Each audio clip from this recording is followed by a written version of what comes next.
this evening, we have the wonderful privilege of opening in prayer each evening, and I see Father Robert Mendez from St. Paul's Catholic Church is here. So thank you for joining us this evening. I'm sorry I didn't get out to meet you. We appreciate you opening us in prayer and leading us in the pledge. So let's stand.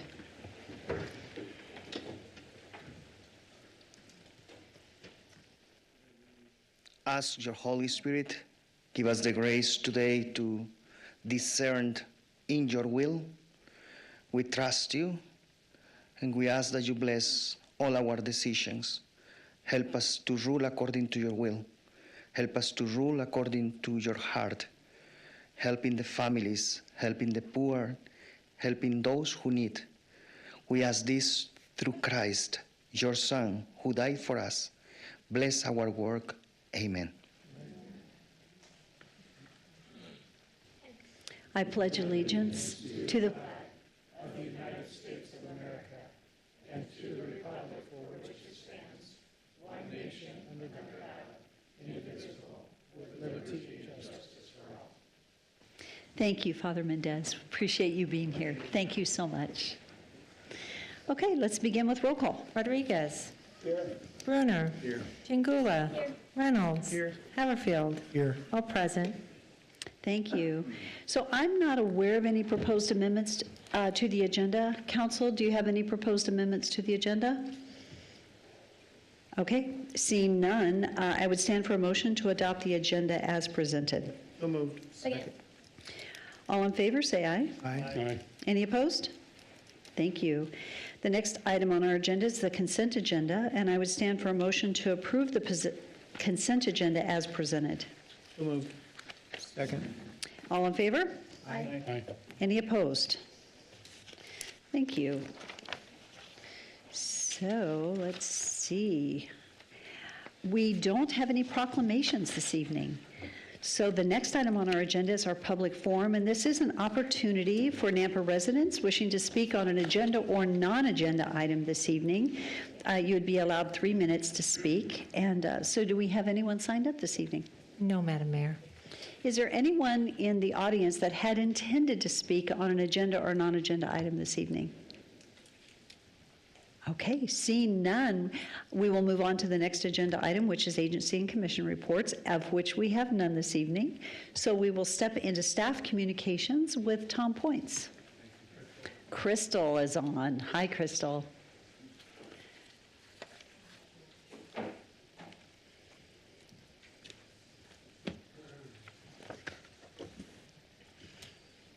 Good evening, Mayor and Council. I just wanted to give you all a quick update, and then I'm going to invite Don Barr up here to give you guys a chip seal update as well. I feel like I'm going to be humbly bragging the entire time, so bear with me, okay?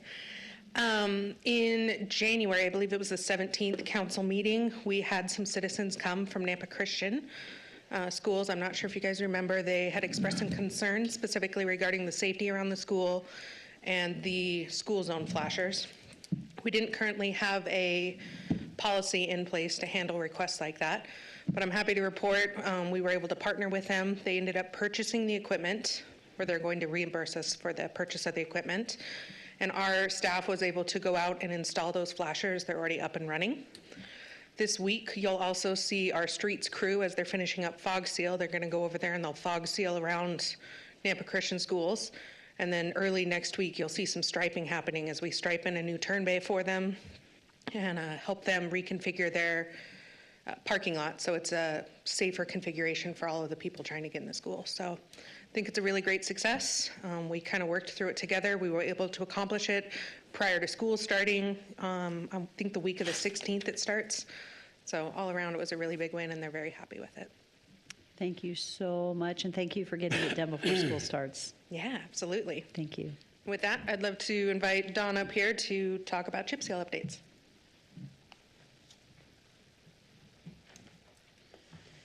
Good evening, Mayor, Council. It's been an incredibly long, hot summer, and so we are almost 100% complete. We're planning on wrapping up our fog seal tomorrow afternoon, perhaps Wednesday morning if we have some kind of a hiccup. So, and we'll be standing down the rest of the week to do some cleanup and maintenance on our stuff that needs to be done while it's still fresh and gooey.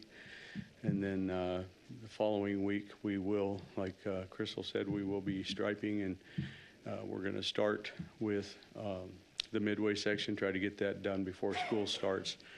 And then we're going to be going back into our arterials and restriping all of that, so, and pavement markings and that. So once again, another good year. I think we had about 6.3 million square feet of chip seal, so it's been a long summer.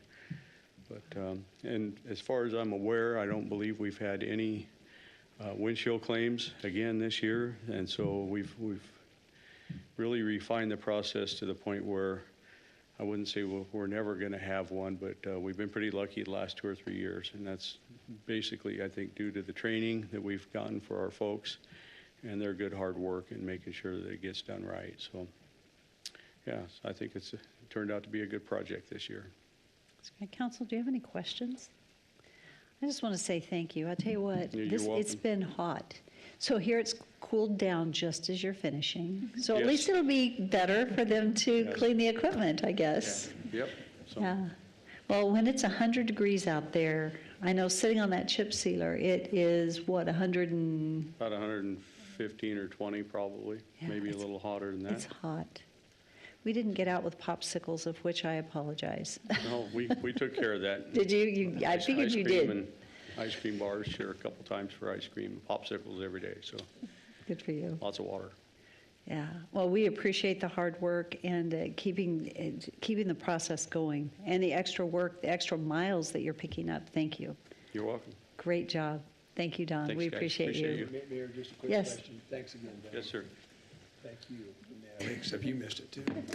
I'm just curious, I know the only positive about hot is, does the chip seal settle in better when it is really warm like that? I mean, is it, Well, it helps to seal that, it helps to seal that rock down into the oil.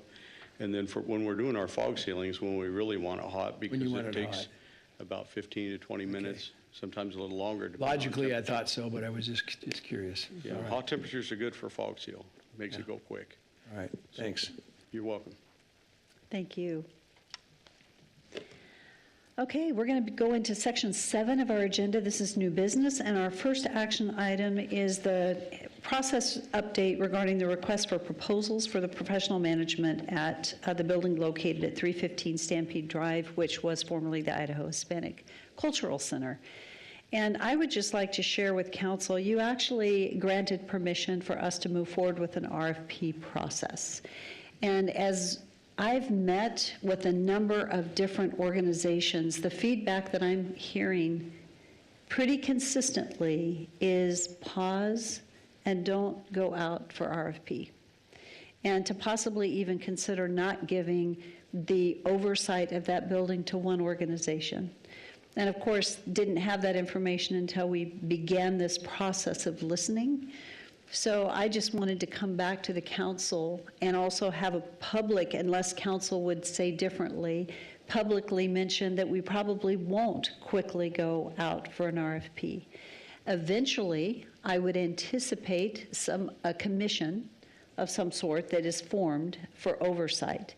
But even today, we're not quite ready to go there. And so as we look to the future and what the management needs to be and how we proceed, we've had a couple of different meetings, and I don't know if council has received the feedback. I had a community leaders forum last week, and we did an exercise similar to the first meeting that we had. Well, we had a meeting with Hispanic leaders and Hispanic community members, and we asked them to put sticky notes on a few charts, and it was really somewhat of a SWOT analysis. And we had some really good feedback, and I don't know if we've sent that to you. We should, and we will. But then last week, I have a community leaders forum, formerly the Blue Ribbon Committee, that has met with the mayors over the last number of years. I just changed the name. And we did the same exercise with them, just out of curiosity to see what their feedback would be. And so Cy, our new employee that works in communications, did a word cloud for both of them. So we will send all those documents to you to take a look. And then we can have further discussion about the best steps forward. But the council I'm hearing is where I felt like we needed to move quickly. I'm hearing people say, slow down, don't move too quick. I will say it's been a heavy lift. Again, thank you to Rick Hogelbaum, Chief of Staff, because he's carried a lot, done an excellent job. It's a heavy lift for our staff, keeping things going, but it's working. So we need to just follow that, continue to follow that process. I would like to ask Rick, do you have any further comments to make? No, you covered it. Okay. I stayed there when I started speaking. If you have any questions, I'm happy. Okay, so just in case, since Rick wasn't at the mic, he said no, he didn't have anything else to add at this time, and if we had any questions, he would be happy. Yes, Councilman Haverfield. I was just wondering if there's been a forensic audit of the building yet to determine any issues that might be inherent in that structure, in the use of it? So, Mayor, Council, great question. Brian Foster, who works with facilities, has done some analysis of it, is putting together a spreadsheet, and I would defer to him to give a brief answer to your question, if that's okay. Mayor, Councilman Haverfield, we've begun assessing the building, many of the fixed assets. We've gone through the roofing, the HVAC, and a lot of the electrical and fire and things like that. There's a lot more for us to still go through, but we are systematically going through and compiling information, and we'll have more information to bring forward. So it's a two-story structure. There is an elevator in the building. Is it operational? Yes, it is. Okay, fully operational? Yes. Okay, so the exit systems are taken care of. Sprinkler systems, have you had those checked out as well yet? They are in the process of being checked out. That's Okay. one of the systems we're looking at. All right. Another good reason to pause, just to make sure that the building is safe. Fully agree. Thank you, Brian. I do want to do a call out to our facilities team that has worked really hard to go in and clean that building, and we've heard wonderful comments from the community thanking us for the cleaning of the facility. So Brian, thank you. That has been wonderful. And then our Parks Department went out and worked on the irrigation system, and we appreciate their diligence. Our IT department went in and worked on the system, the projection system, because they left with a projection system, and we happened to have a couple that were previously in here that we could reuse over there. And so we've had the help of a number of different departments that have helped us get to a place that it's managing. The building is clean. It's not perfect. Not every room has been done, but we're in a positive place today. Mayor So, Kling, yes. when we took the building over, my wife and I toured the facilities, and I was shocked at the condition. I just couldn't believe it. And I did tour the building last week, and I want to thank facilities. They've done one heck of a job. There's still more to be done. They were there fixing the water faucets. And so thank you. That is what we need to do, is continue with that. As far as the cost of that, I don't know what it is coming out to be now, but Mayor, I also want to tell you that in speaking with my fellow Hispanics, I do hear the same as you. It's to slow down, and let's not do an RFP yet. If we ever do one, we've got some good people in our community that would actually be good to run that facility. But at this time, I agree with you. And I did talk with Natalie for a few minutes today about it. Good. And Thank so you. I think we're headed in the right direction, unless Natalie disagrees. Perfect. Thank you. Thank you, Mayor. Thank you. Any other comments? While on our agenda, this is noted as an action item, but it really isn't. It's just that's our standard default there. So thank you. We will move to 7.2 on the agenda. This is an action item, and this is to award the bid and authorize the mayor to sign a contract with Town and Country Flooring, DBA wall-to-wall commercial flooring, for the Hugh Nichols Public Safety Building flooring replacement project in the amount of $99,168. This was approved by legal, and it is approved in the FY23 budget. So moved. Second. Is there any discussion? Roll call. Rodriguez. Yes. Brunner. Yes. Jingula. Yes. Haverfield. Yes. Reynolds. Yes. All in favor, motion carries.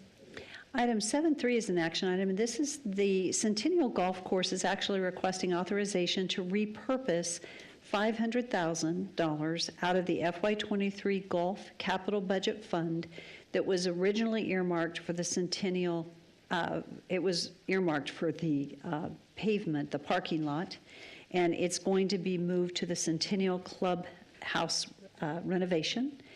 And then we did approve in our FY24 budget $500,000 for the parking lot renovation that needs to be done. So that piece is already done. We've approved that in FY24. This is repurposing FY23. Would you like Tony to come up and present on this matter, or do you have any questions? Mayor, I'll just make a motion to approve. If they Okay. have questions, you can have Tony come up. Okay. Second. It's been moved and seconded to authorize the repurposing of this $500,000. Is there any discussion or question? Madam Mayor, I have a question. On the parking lot, is it something that's going to be able to survive without having the maintenance done that was scheduled for it? You probably need to come up to the mic, Tony. So, yeah. And I think part of it was an expansion of the parking lot. But go ahead, Tony. Mayor, Council, thank you. Yeah, it will survive the parking lot. We have some plans to add, it was approximately 26 spaces to the parking lot, as well as on the west side of Hole 9, add a place for trailers to park, where people bring their own golf carts. So that right there will alleviate a lot of the pressure on the parking lot. Parking lot will be good until we get going next spring. I have one more question. Yes. And on the budget for the remodel, looks like you're about $20,000 over. Is that something you feel like you can make up somewhere? Yes, absolutely, Thank you. without question. Thank you. Are there any other questions? Okay, thank you, Tony. Seeing none, roll call. Brunner. Yes. Chingula. Yes. Reynolds. Yes. Haverfield. Yes. Rodriguez. Yes. All in favor, motion carries. Item 7.4 is an action item. This is to authorize the installation of no parking signs on 14th Street between 12th Avenue South and 11th Avenue South. As noted in your packet, this really is a safety issue, and it's just 2 parking spaces that would be lost for safety purposes, and we were asked to do this. So move. Second. It's been moved and seconded. Is there any discussion? Seeing none, roll call. Rodriguez. Yes. Chingula. Yes. Reynolds. Yes. Haverfield. Yes. Brunner. Yes. All in favor, motion carries.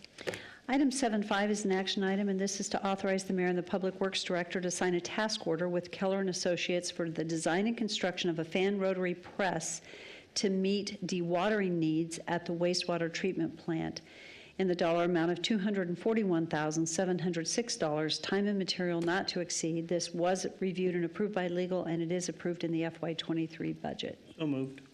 Second. It's been moved and seconded. Are there any questions or discussion? Mayor Kling, Yes. I'm not sure who to direct it to. Okay. Just Jeff is want to here. make sure that, is this above and beyond the SRF loan amount that we've got, or is it included in it in Project Group F, or where's the money coming from? Mayor and Councilman, it is within, the SRF loan is $165 million. The total project is right around 172, and it's included in that 172. So it's included in Project F, which includes the SRF loan and our city match dollars. Okay, so it's basically covered. We're not. It's covered. Okay. I just want to make sure we're looking after the taxpayers. All right. Councilman, I do want to add that this saves money if you look at the second page of the write-up. By not having to put in the centrate tank, the addition of this equipment saves us right around $590,000. So it's a wash. Better than. Better than a wash. Better than a wash. So you're Yeah, going to use double it. those dollars someplace else here shortly? Probably. All right, thank More you. than likely. Thank you, Jeff. Are there any other questions? He didn't say anything, but okay. Okay, there is a motion and a second. Is there any further discussion? Seeing none, roll call. Rodriguez. Yes. Brunner. Yes. Haverfield, Yes. Jingula, Yes. Reynolds. Yes. All in favor, motion carries. The next item, 7.6, is an action item, and this is to authorize the mayor and the Public Works Director to sign a task order with Brown and Caldwell for the wastewater treatment plant Group F plan of operation and off-site irrigation improvements in the amount of $267,512, time and material not to exceed, to meet the Idaho Department of Environmental Quality recycled water use reuse permit requirements. And this, again, was reviewed by and approved by legal and is in the 23 budget. And Jeff, you might as well, I think, Councilman, are you going to have the same question again? Maybe. Was it already budgeted in Group F? I just want to make sure that the dollars are accounted for. And again, using Brown and Caldwell for this service, this isn't something that we could do internally, and this is not something Jacobs can do as a part of their efforts as far as on the design build, correct? Madam Mayor and Councilman, so this is not part of the contract with Jacobs. This is the requirement of the project. It's part of DEQ requirements. It's within our overall budget that we went through at Right. the Design Review Committee.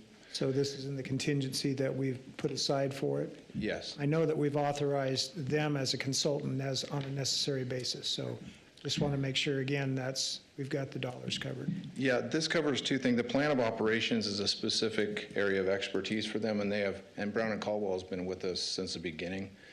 The second portion is the Pioneer line, which is about, the construction estimate's right around $1.5 million, and that workload needed to be outsourced and couldn't be completed in-house with the staff load that we have. Okay, thank you. Okay, Jeff, you might as well just stay there. Yeah. So are there any other questions on this? And we haven't gone to a motion yet, but. Madam Mayor, I yes. move that we approve this item. Second. It's been moved and seconded. Is there any discussion? Mayor, just a quick question. So Jeff, I know that at least not the Pioneer section, but the initial section, is this something that Matt and the Brown Caldwell, they've been doing that previously? Is this a continuation? So they worked on the, Councilman, they worked on our original permit for the recycled line.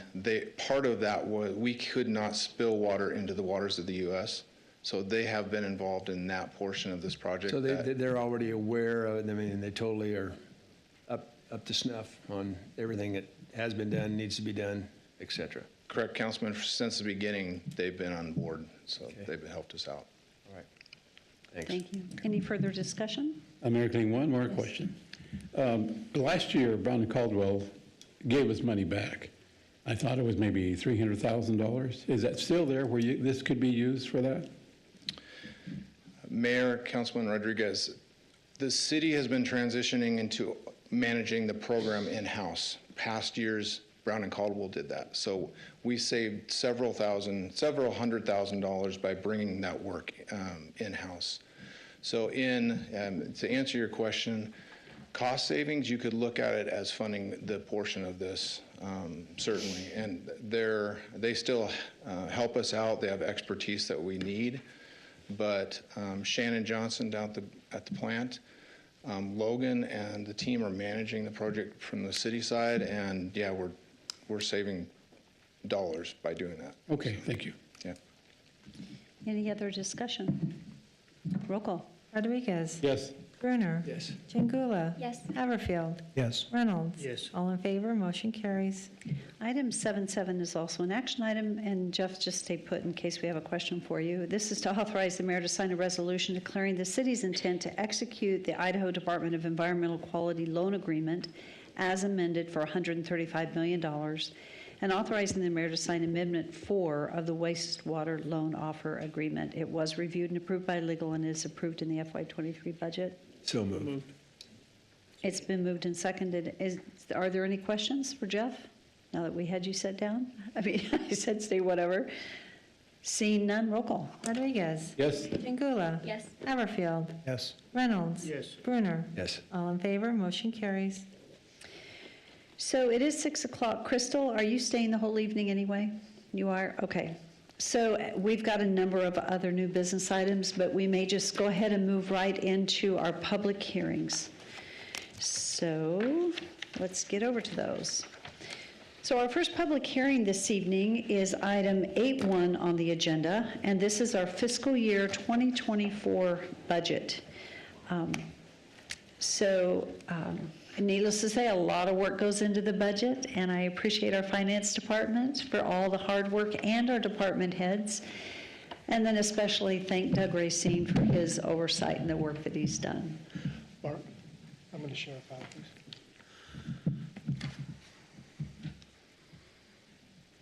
So Doug is going to start by sharing for a few minutes, and then we will step into public hearing, and then we will come back for the action items by the council.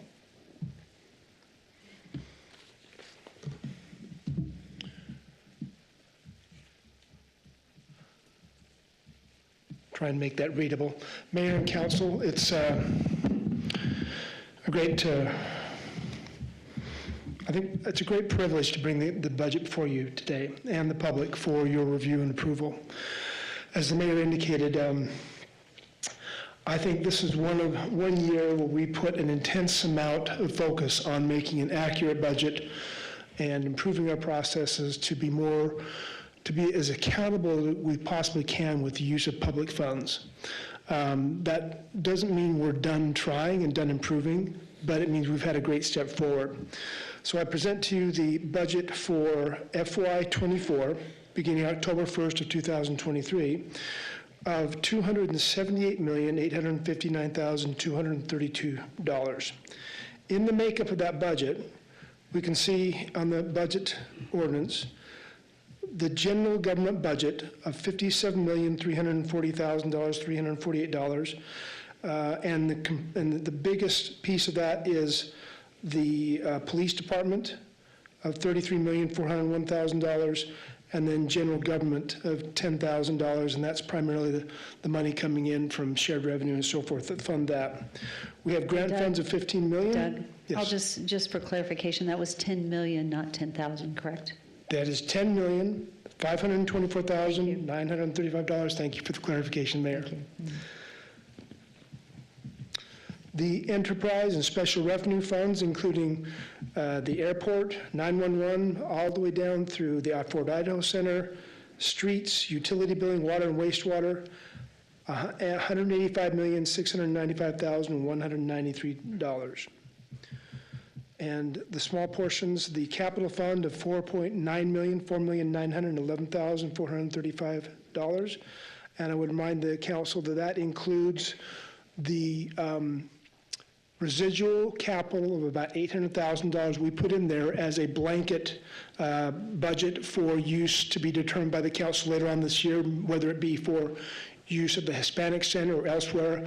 We do have that a little over $800,000 we budgeted for those purposes, but not unless and until approved by council. The development impact fees are budgeted at $12,859,186, and our final GO bond is $2,647,969. Let me change briefly. I'd like to go through a couple of highlights from my budget slide very briefly, and then open up for questions.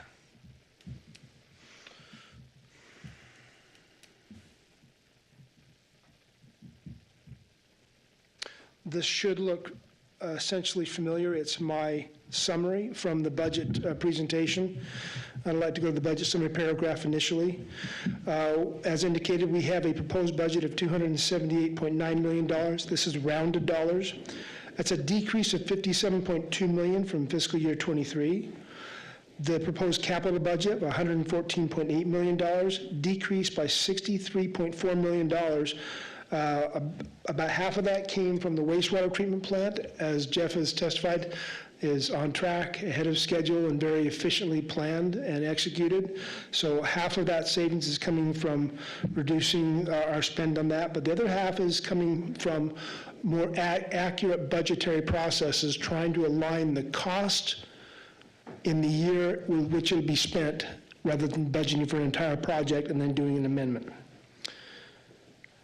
Going down a little bit, I wanted to touch base on what we ended up for property taxes additions.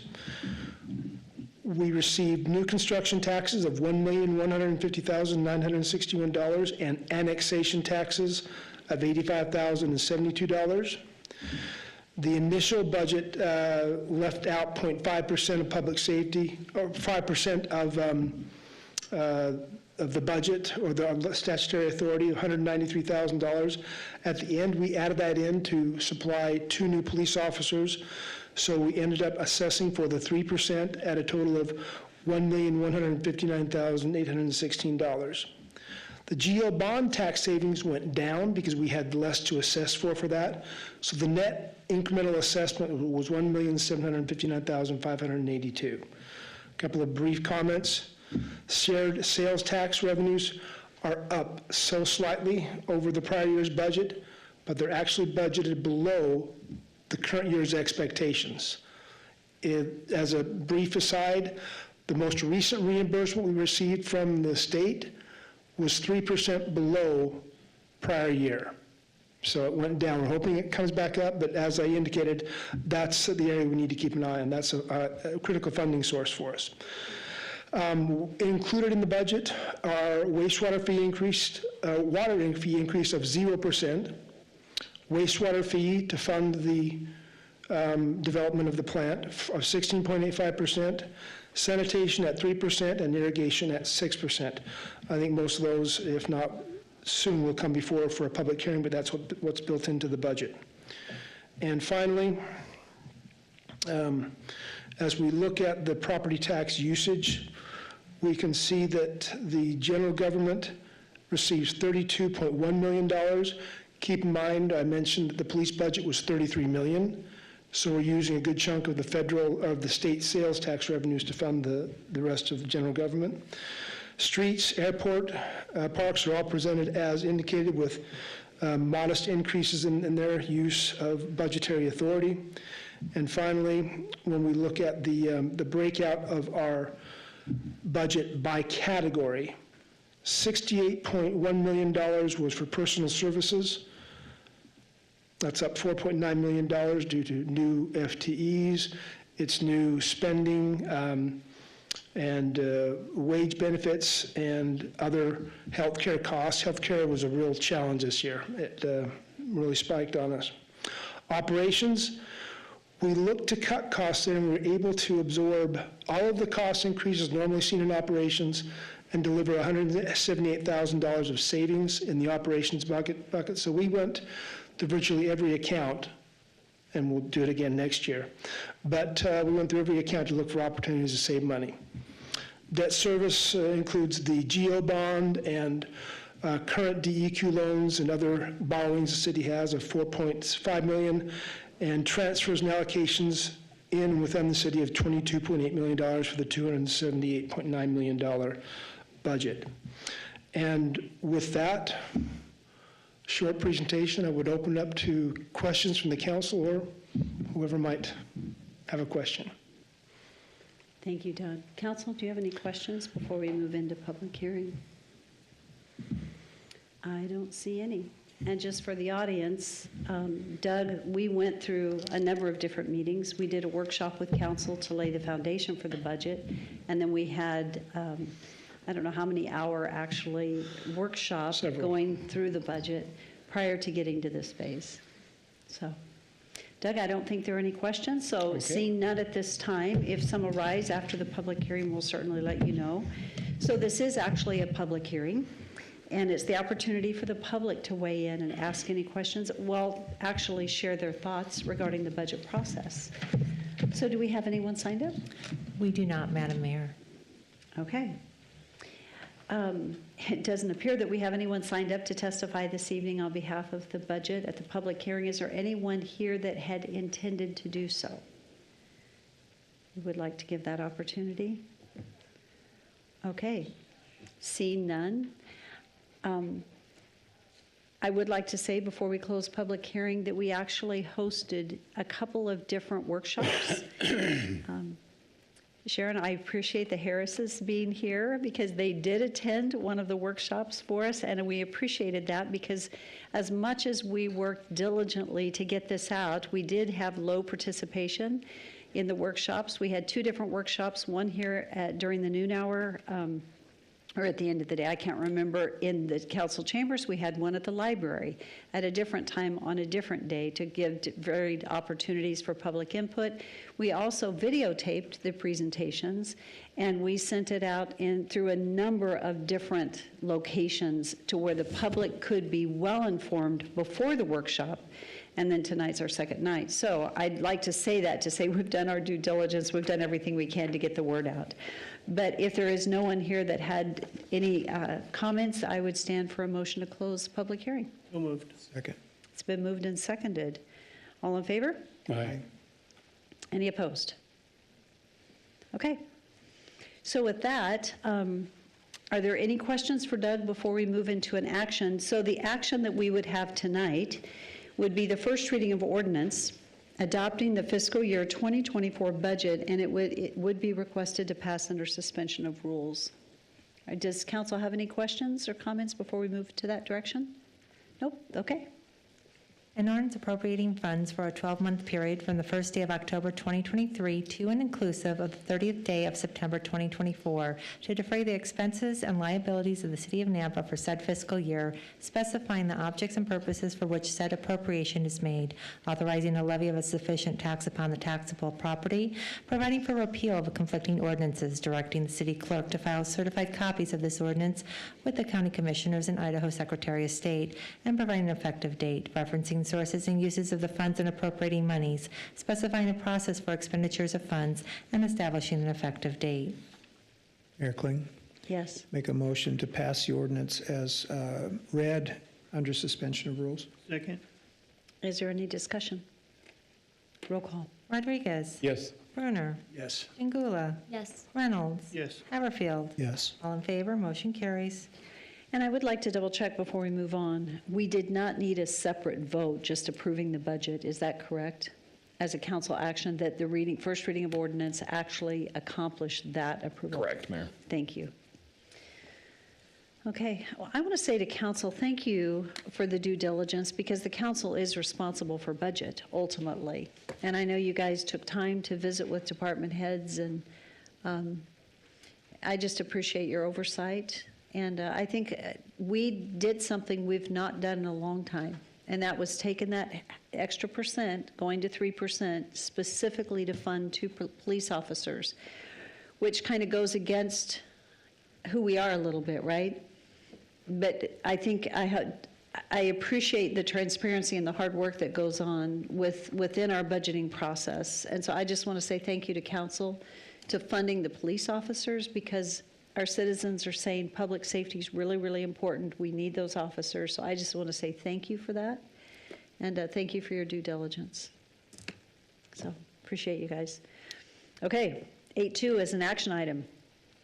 Thank you, Matt, for coming forward. This is to approve the 2023 program year annual action plan and authorize the final submission to the Department of Housing and Urban Development for approval. So moved. Oh, it's a public hearing. It's a public hearing. I'm angry. I know. Hello, Mayor Kling, Council. Matt, did I give anything away? Nope, Okay. you're good. That was awesome. So yes, we're here tonight to, I guess, formally adopt the 2023 one-year annual action plan.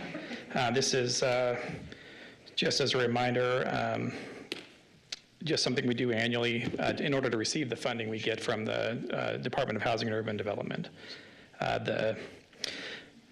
It is a second year of our 5-year consolidated plan, so we had that approved last year by HUD, and this is the 2023 is now our second year of that plan. And just a quick recap of the process we went through. Back in February 9th, we did a call for applications for anyone that was looking to receive funding, as well as sent out specific invitations to anyone that has received funding in the past. and anyone that we thought might be a good fit for the needs we wanted to fund in our city.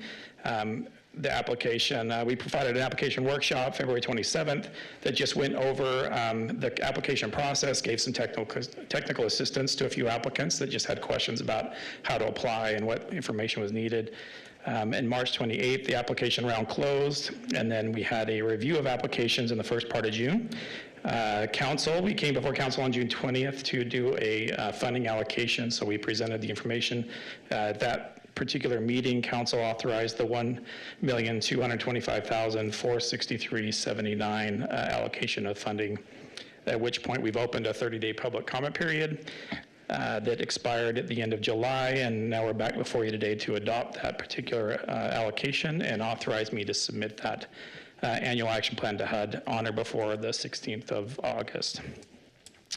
Just a real quick recap. We funded basically 4 major areas.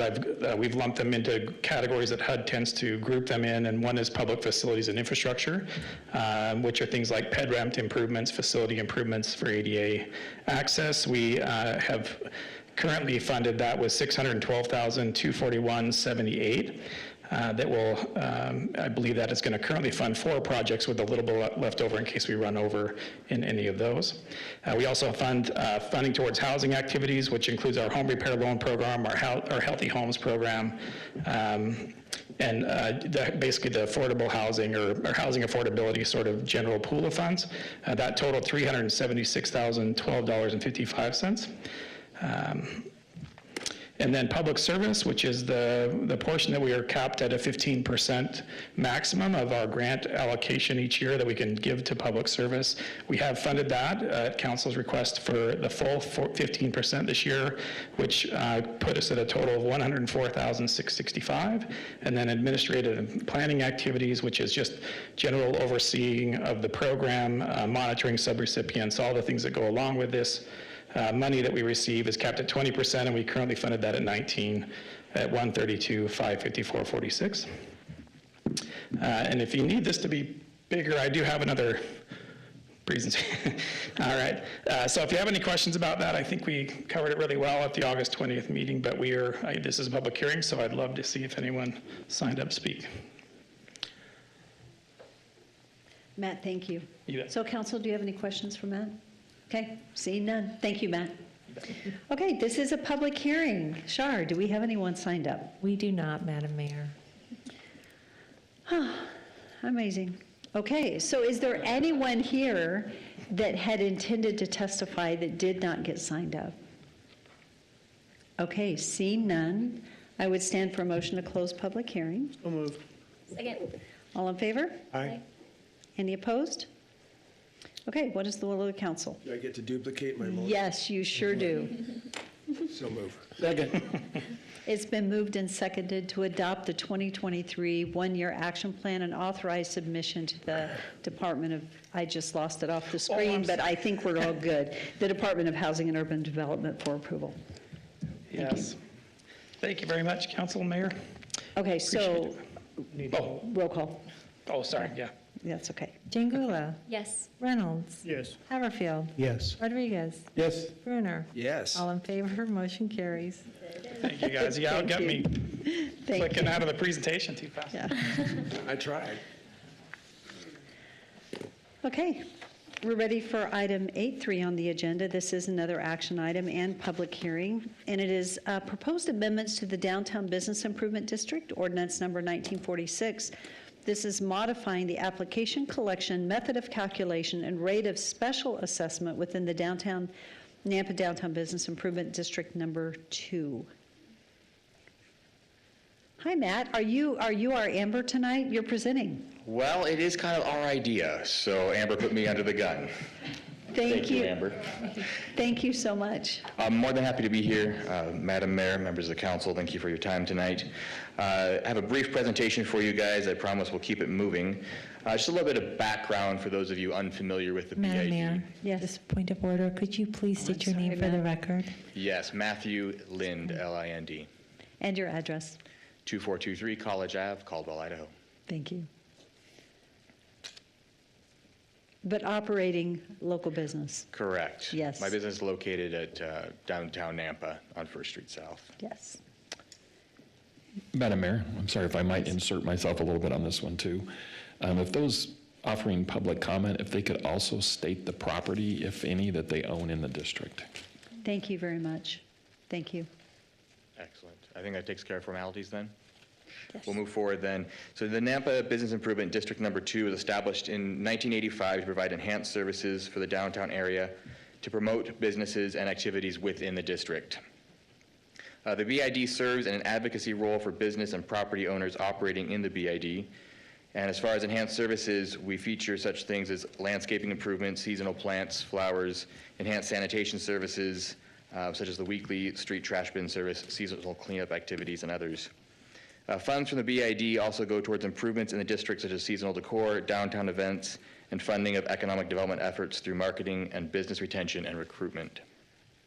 The BID is an established taxing district bounded geographically, and the BID boundaries are within the historic district of downtown Nampa, but do not include the entire historic district. At our present juncture, we are facing some difficulties as we seek to continue administrating the BID in a responsible, appropriate, and forward-moving manner. The main issue that I bring to you guys tonight is actually the issue of funding. The BID has not increased fees despite rising costs and inflation since 1993. So here we are in 2024 trying to do 2024 work with $1993. As many of you can appreciate, that might be a little bit difficult. Due to the lower funding than comparable districts in neighboring cities, the BID is unable to provide competitive levels of services. Additionally, recent growth in the district compared to a stagnant funding level has created a challenge due to our limited resources that we have available at our disposal. The ordinance you guys are considering tonight helps us approach a threefold solution. The first is an increase in our overall funding availability. The second is an increase in the impact of our assessment dollars. And then finally, it will allow us to increase our activity and drive our economic engine of our downtown. As you can see, the next slide here, it shows a proposed mill rate. To put everything very simply, the current assessment model for our downtown district is the tenants are billed based on their occupancy within a unit. What we're proposing is to move that structure to align with almost every other district of its type within the state of Idaho, where we move to a mill rate assessment on the parcel ownership, so that way it can be more accurately and cleanly taxed. So this table here shows the proposed mill rate. You'll see it's a progressive rate to try and help leases adjust more calmly. It's also a tiered rate to help try and incentivize density. So we'll pause here just 1 second so you can digest that, and then we'll move forward to the next slide. One other thing I would also point out is the minimum assessment and maximum assessment does change from the current levels. However, for comparison, this is half of the Caldwell minimum and half of the Caldwell maximum. So we are trying to keep things at a level that's sustainable and not too much of a barrier for our small businesses. We're hoping that this change in the assessment will have an increased assessment impact. One of the items that you guys have been helping us with over the years through changes in ordinances, et cetera, is to disincentivize vacant buildings.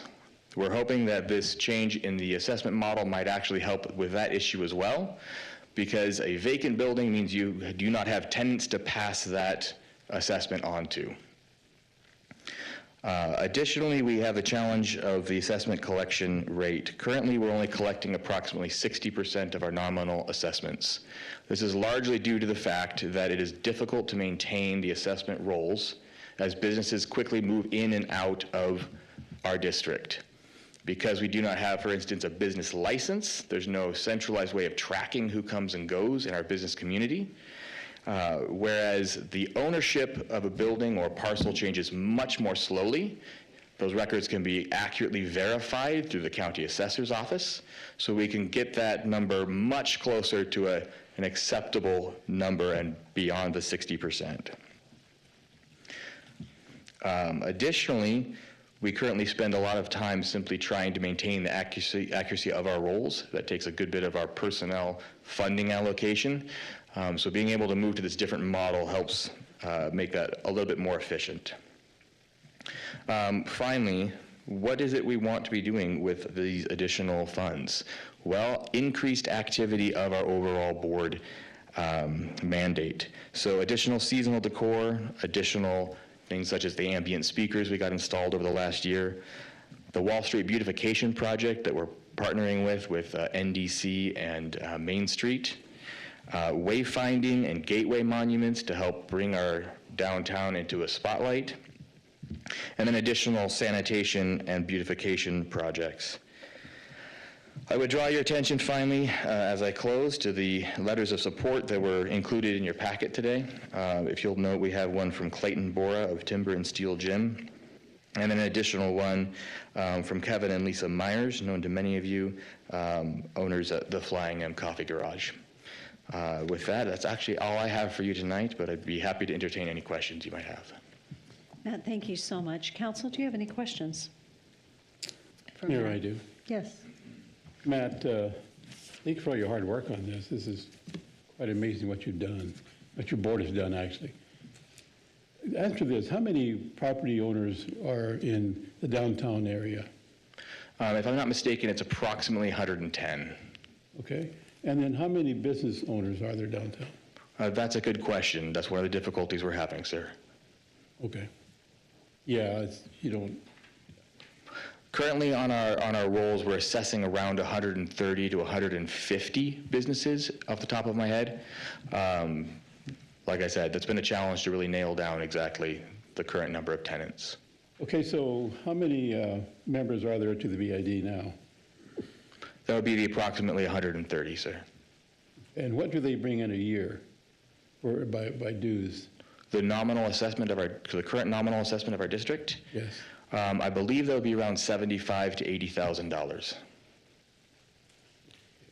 Thank you, sir. Thank you. Are there any other questions? Mayor, can we turn the slide back onto the improvements page? Thank you. I just want to look at that longer. So Mayor, Yes. if I may, what she's looking at, just my understanding, Matt, is then the owner of the building, it's up to him, her, or whatever, if they pass on these extra costs onto the business. Correct, and one of the advantages with our current moment in downtown is I would say the larger majority of leases are already structured as triple net leases. So in a triple net lease, what that allows a owner to do is pass on to the tenant those costs associated with their tenancy. So that's a proportional share of any property tax, any special assessments, utilities, building maintenance, et cetera. So I'm aware there are some additional building owners who are still in a fixed lease where there might be some difficulty. However, with a triple net lease, it should be able to pretty quickly and easily pass those costs on to the tenant. Most business owners would not be surprised by this then? I think they'll all be surprised, but I don't think they'll be too greatly inconvenienced. Madam Mayor? Yes. Matt, what's the percentage of business owners versus property owners? You know that number? Yes, so we have a much higher ratio of building owners compared to tenant occupied or tenant representatives, so to speak. As a easy example, you can look at the Long Branch building. We have one owner of that building with a potential for 60 units.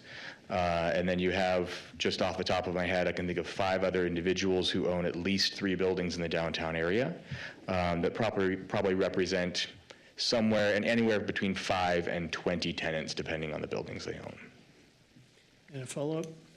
And we'll use a Long Branch, for example. Have you had discussions with that building owner? Yes. And what was their? Very negative.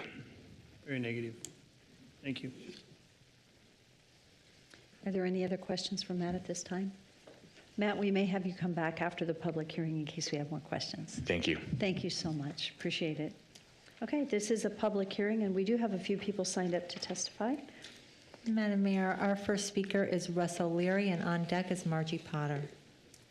And I will remind you as you come forward, go ahead and state your name and address, the business that you're involved with in downtown, and then we have 3 minutes. Mayor, Thank you. if I Yes. might again, the property that they own. Right.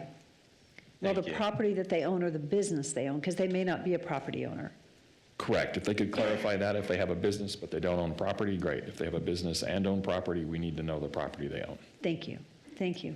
Okay. I will make it extra confusing. My name's Russ O'Leary. My home address is 10701 excuse me, 7350 South Glenridge View, Boise. I own the Village Square Building, 1305 2nd Street South, and I run a counseling agency out of that same building, Mountain States Chemical Dependency and Counseling. I'm here to oppose the recommendation. We do have fixed leases. This slide says it's going to encourage us to pass that on. We're not going to have that opportunity. This is going to set us back several $1,000s a year, and we're pretty opposed to that. I guess my chief concern, I don't have a problem. I understand the issue with collecting the money. And I wouldn't be opposed to having this come down the pipeline at a later date where we've had some notice so that we can prepare and make changes to those leases. But springing this on us a week and a half in advance and having it be implemented in January just does not provide us the opportunity to do that. ID, because they're no longer paying those fees, and you're just going to have building owners being in charge of a business improvement district that's designed to enhance and encourage the businesses downtown to be involved in enhancing that downtown area. I don't know how much buy-in you'll get from building owners to serve on a BID and not the businesses. So those are my concerns. Thank you. Could I quick question for you? Yes. What would you consider the appropriate notification for you to have in advance? Again, we have some fixed leases. We're all fixed lease. You know, at least 12 months would be fantastic. It at least gives some opportunity for some turnover there and lease changes. So if I had to put an answer on it, I'd say 12 months minimum. Because this notification is a little less than 6, right? Yeah, I mean, we just received the notification in the mail about a week and a half ago, and my understanding is it's planned to be implemented in January. So that's about 4 months. So. Mayor Klein. Yes, yes. So, Mr. O'Leary, are most of your leases annual leases? Is that why you're thinking 12-month? You know, I have a mix. A year would at least get about half of those leases into a renewal piece. The other half are anywhere from 3 to 4 years left. But at least it would take a little bit of that bite off. So they're not in a position that you can renegotiate their leases? You know, if they're open to an amendment or a renegotiation, that would be great. I don't foresee any of them electing to do that and assess themselves more than they currently do. You know, the other concern, I guess, you know, there's a maximum up there that was stated. You know, our building's kind of unique. We're 1305, but we also have 1309 attached to the same building. I don't know if you've ever been in that building, but it's one big building with 2 different addresses and a parking lot behind it, which is a 3rd address. You know, I don't fall underneath that maximum impact. I'm going to get impacted from 3 different addresses. So it's much higher than the maximum impact that's on that screen. Right, so you own 1309? Yeah, it's 1305, it's 1309, and then there's a parking lot behind it that I couldn't actually tell you the address for, but it is a separate parcel. That you would be assessed for?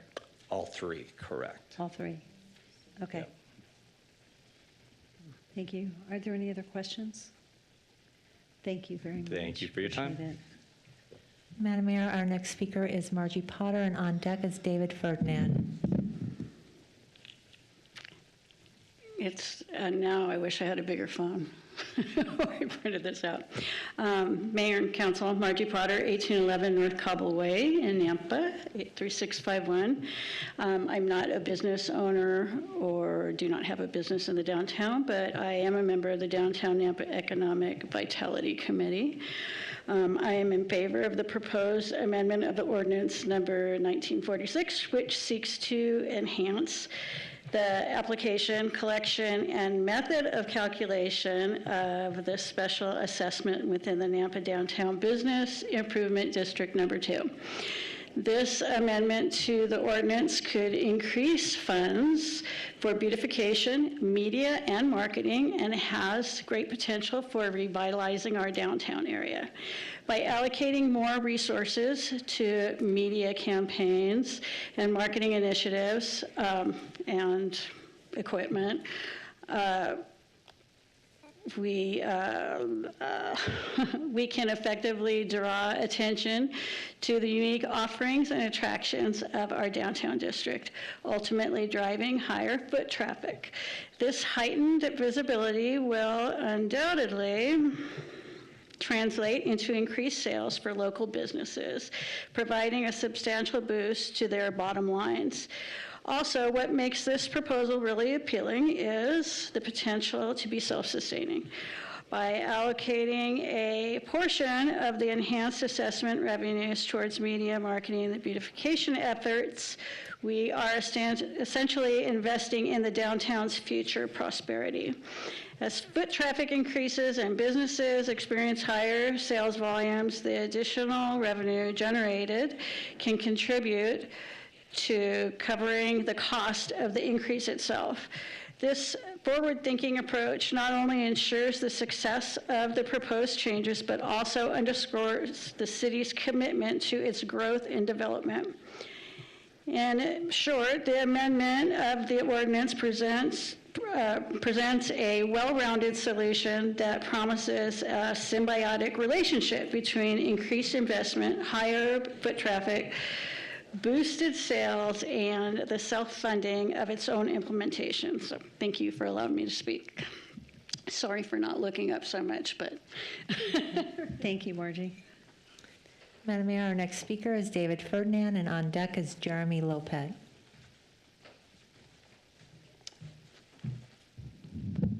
Good evening. David Ferdinand, 2419 West Heron Loop, and that's in Nampa.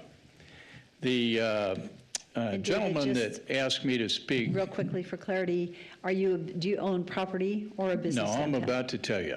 Okay, thank The you. gentleman I'm about to speak for is Mike Richardson, who owns Canyon County Coin and Gun on the corner of 12th Avenue and 1st Street in downtown Nampa. Having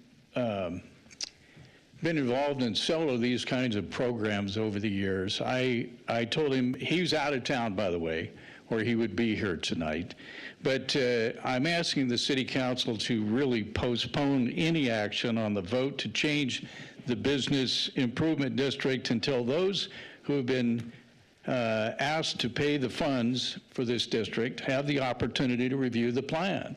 What is it that they're going to do with this extra money? We did have a town hall meeting. I was there. This gentleman was there. I wasn't there for the whole meeting, but did get a report from Councilman Rodriguez, who was at the meeting, and several other people who were at that meeting, and had the opportunity to see what happened. The property owners, in a time when the legislature is trying to reduce property tax for the city of Nampa to pass an ordinance that would bring more cost to a property owner is, in my opinion, just going the wrong direction. If a business person wants to set up a business in downtown Nampa, they know that they obviously have expenses that they're going to have to do. And being a person that sold buildings in downtown, I can tell you it's tough for some of these people to purchase a building and to have an additional amount from $220, I think, is the amount that was paid by Canyon County Coin. The base number is $350 with a maximum of $2,500. Look, you can only take so much from your customer base. And the other thing is, it seems like most of the things that are happening in downtown have to do with trying to create something like Caldwell. I heard that stated today, and that we have to match somebody else's numbers. I've watched Nampa for years and years and years.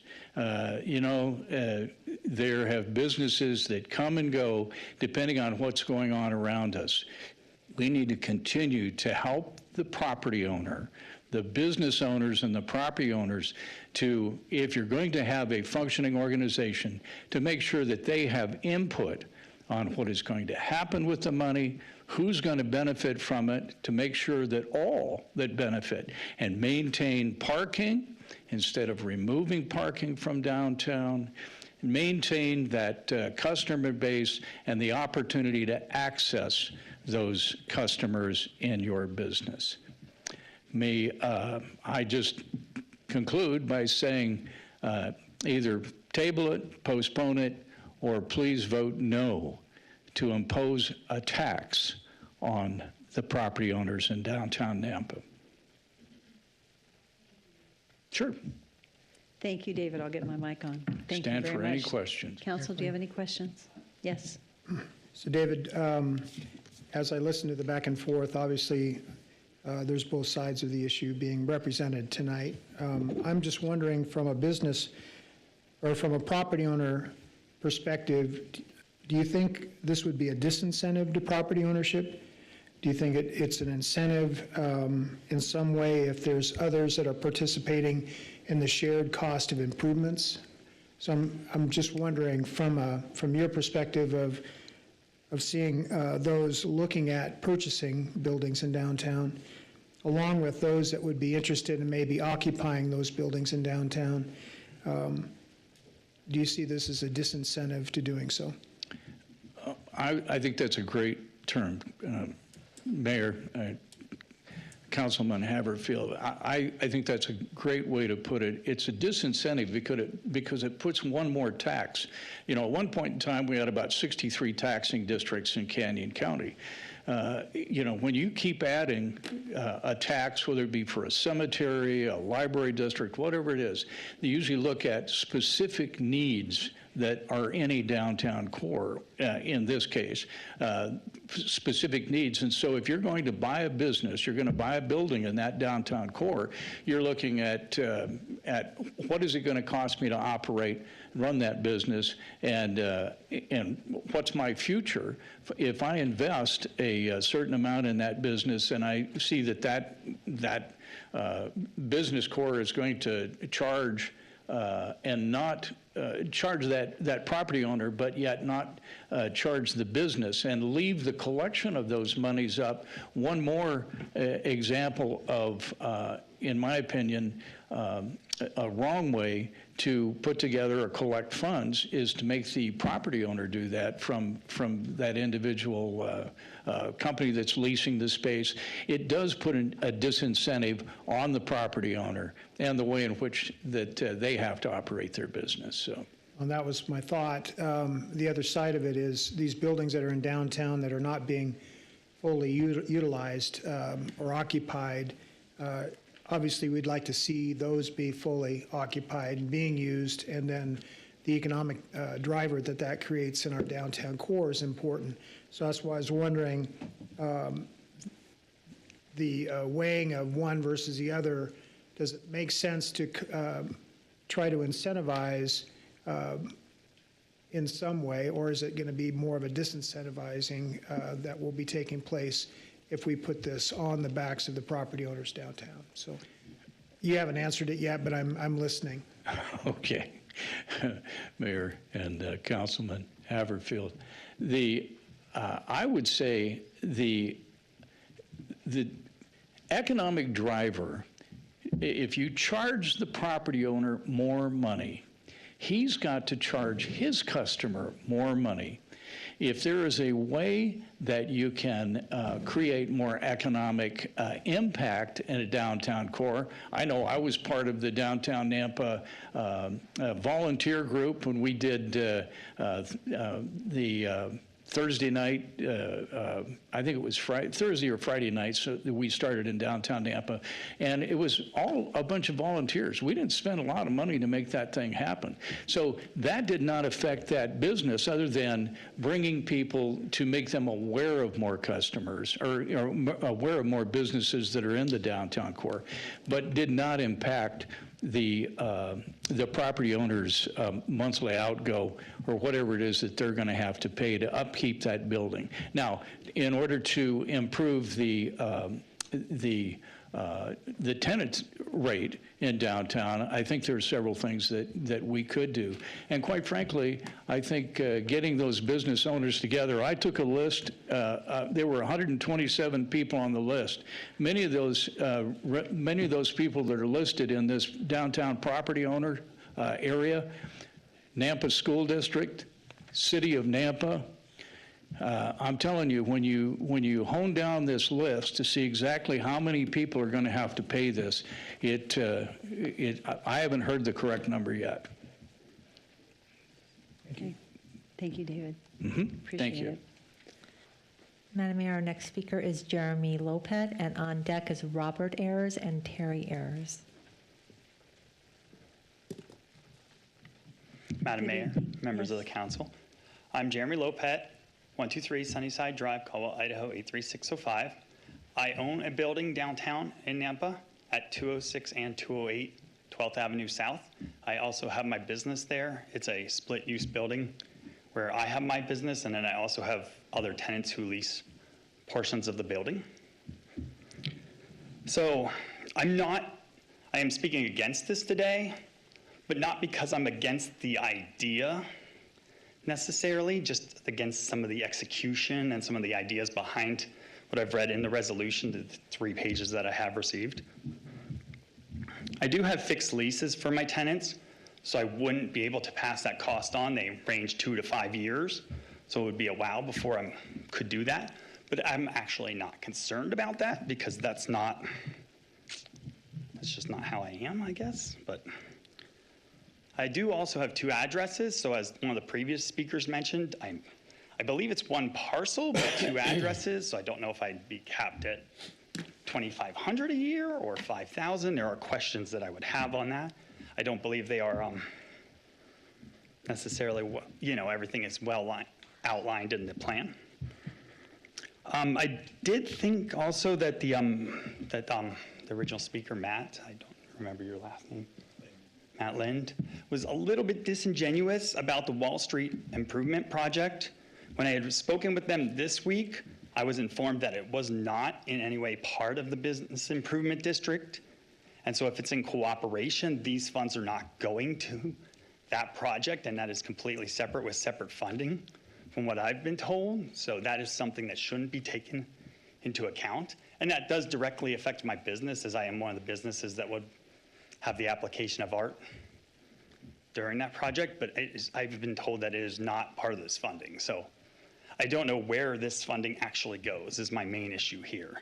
Is I've had my business for 4 years. I purchased the building a year and a half ago, and all I've ever received is bills. I've never received information. I've never seen any benefit. I don't know what the Business Improvement District does other than being informally told the trash cans around town, banners, stuff like that. I don't know where this money goes, and that's really my main concern. I'm not even a small government advocate. I'm fine with taxes, actually. I want stuff to happen. Spending money creates money, but I haven't seen the money I've paid do anything. I felt no contact. I feel no benefit from it. And let's see. I also have an issue with the assessment rate being used because buildings that are in disrepair, such as the theater that is still vacant, that is right next to my building, would be assessed at a very low rate, but it is a detriment to downtown, and it's not bringing any customers.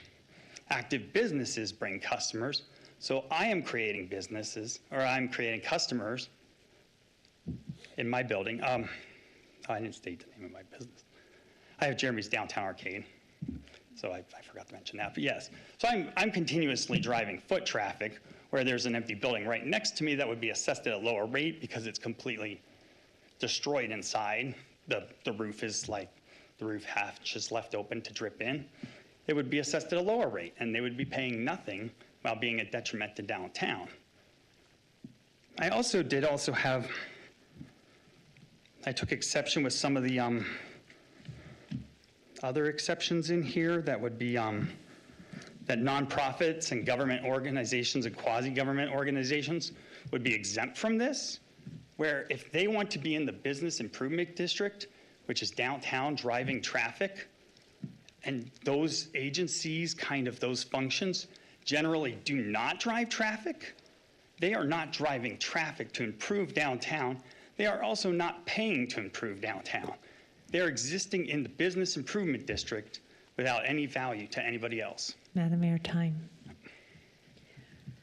Jeremy, I just want to say thank you. I've written down, and so Matt, I don't know if it'll be for you or Amber, but one of the things we typically do in a public hearing is when questions come forward, we make note of them. So just to clarify, there was a question about the Wall Street reference. So when we're done, you can come back and address the Wall Street reference. There was a question about where do the dollars go? So I'll just make note of that. The lower rate assessment for the vacant or buildings, the PIX was referenced in that. And so if you could speak to that at the conclusion of the public hearing also. And then the government agencies or nonprofits being exempt, if that's accurate, if you could also speak to that, that would be great. It's a typical process we go through to where the person that did the presentation actually will come back and provide some answers to the questions that you posed. So did I get them all? Mayor, I just may add the multiple addresses. I would have questions on that, whether it's by parcel or multiple address. It actually in the ordinance says parcel. Okay. And so if we could just clarify that, maybe Amber, I was just glancing in the ordinance, that what I was watching is it was by parcel. Okay. And so it depends your address. If it's by parcel, that may be one parcel. I believe it is, but I haven't got any clarifications. And I Well, don't we'll know for clarify sure, so- that. Amber's going to kind of look at that, but that's my understanding based on the language I was seeing here is that it's by parcel. Therefore, if you have two addresses on one parcel, you would be assessed one It was something assessment. that I only thought of when one of the previous speakers had mentioned it, so I hadn't prepared my thoughts on that. Good. Are there any other things that we covered? So you ask a lot of good questions, so thank you so much. Appreciate it. Thank you. Madam Mayor, our next speaker is Robert Ayers, and on deck is Terry Ayers. Robert Ayers, 1715 Scorpion Court, Nampa, Idaho, 83651, one of the representatives of the Long Branch Station. I'm opposed to this. Kind of a couple of different things is, I think we do need to end up having some kind of a bid to be able to help develop that Downtown Nampa Association, but there needs to be partnership with both the businesses as well as the business owners for it. So at the June 14th meeting, I believe, we talked with Matt, who gave the proposal on this, made a couple suggestions of, hey, communication's kind of lacking. There's not, on the Google calendars on the website, it's not up to date, so we don't know when these events are happening. I'd found out about the June 14th thing that very day. So if you're trying to get more and more people involved, there needs to be better communication with that. Also, they're talking about closing down First Street. They said that we would lose 22 parking spaces, I believe is what the number was. But they could not answer out of that 22 spaces, out of how many of the total in downtown Nampa. Also made a suggestion of, hey, if you guys are looking for additional people, or if we're trying to fill those vacancies, what we can end up doing is take that directory that's on the bid and put all the building owners on there. We also could work with the bid association and do like a quarterly review with the business owners to find out who the tenants are and get that sent over to them to help address that. We need to come up with a different process to make their life easier so that way they can focus on actually developing the Downtown Nampa Association. Thank you. Yep. So, Council, do you have any questions? Okay. I guess a question that I guess I would have for you, and I didn't ask the last gentleman, was do you guys receive the newsletter that goes out from the downtown? Just recently started getting that after the June 14th meeting. Okay. So I'm not sure if they had your contact information, but maybe they had your, I'm going to assume it's your dad's. Yeah, Yeah. maybe he did. I couldn't, you have to ask him that question. Yeah. Thank you, Robert. Thank you. Thank you. Madam Mayor, our next speaker is Terry Ayers.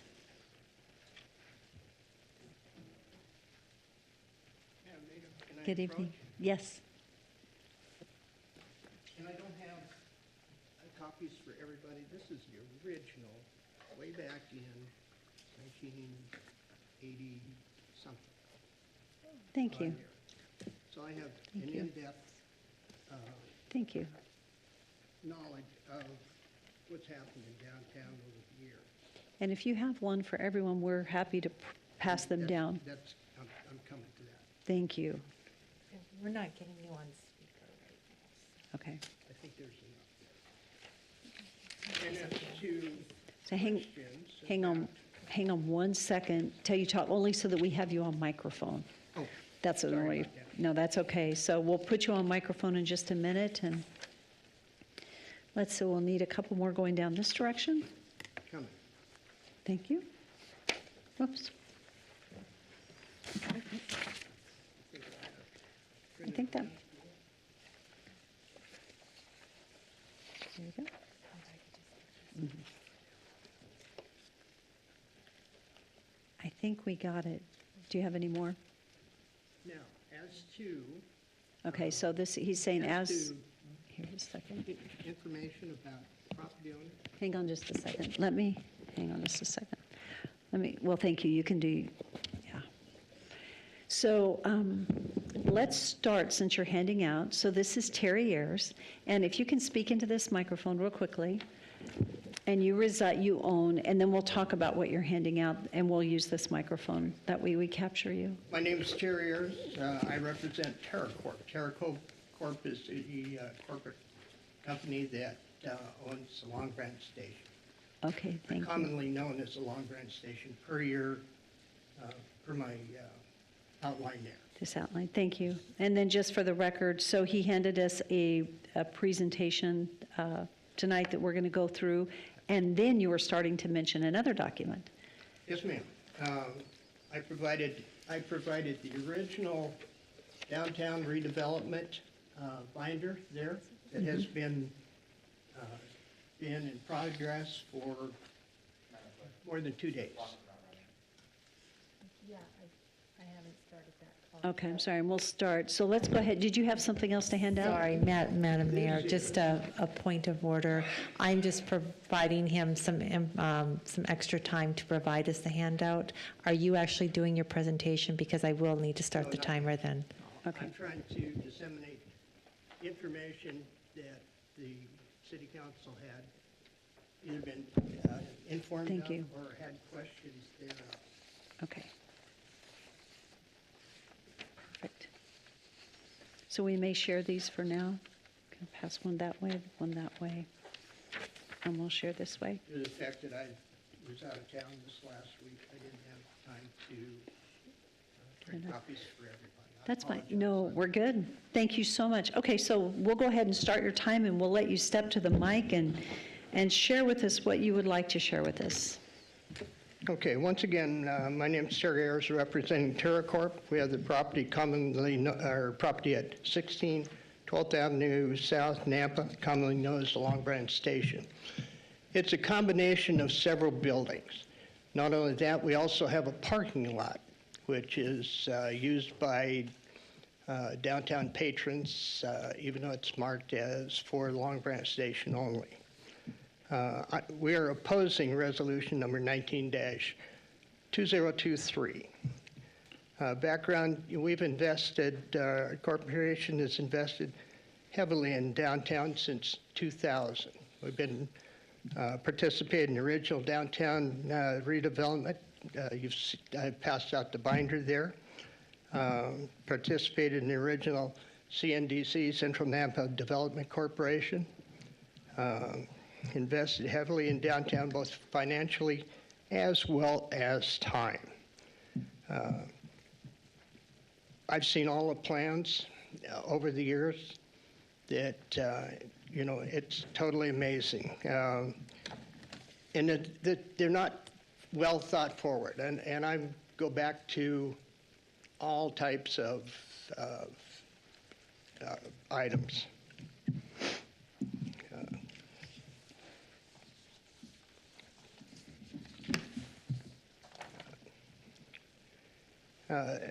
We've had,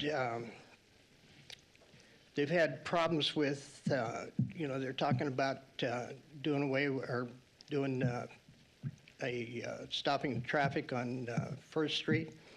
We've already have tremendous problems with the pivot block, which, if I'm not mistaken, which was created a long time ago, and it's currently looking to be removed and redirecting traffic rather than trying to do a circle on there. There's been problems created by not, they attempted to do a non-protected turn signal coming southbound on 13th, underneath the railroad track for traffic to downtown on First Street, headed eastbound. And I see, currently we have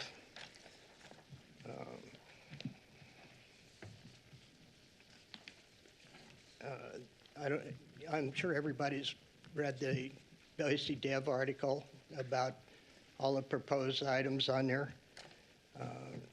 That's just not downtown, and our company we've lost tenants, and ours are fixed lease too, and we've lost a lot of tenants simply from having to be joined in the BID when they're no longer, nothing more than an office tenant.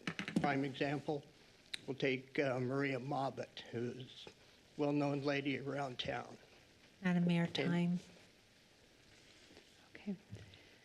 That is our conclusion of time today. And so I think I would like to ask council, do you have any questions for Mr. Ayers? I do, Mayor. Thank you. Mr. Ayers. Yes, sir. Oh, I'm over here, sir. Oh, yes, sir.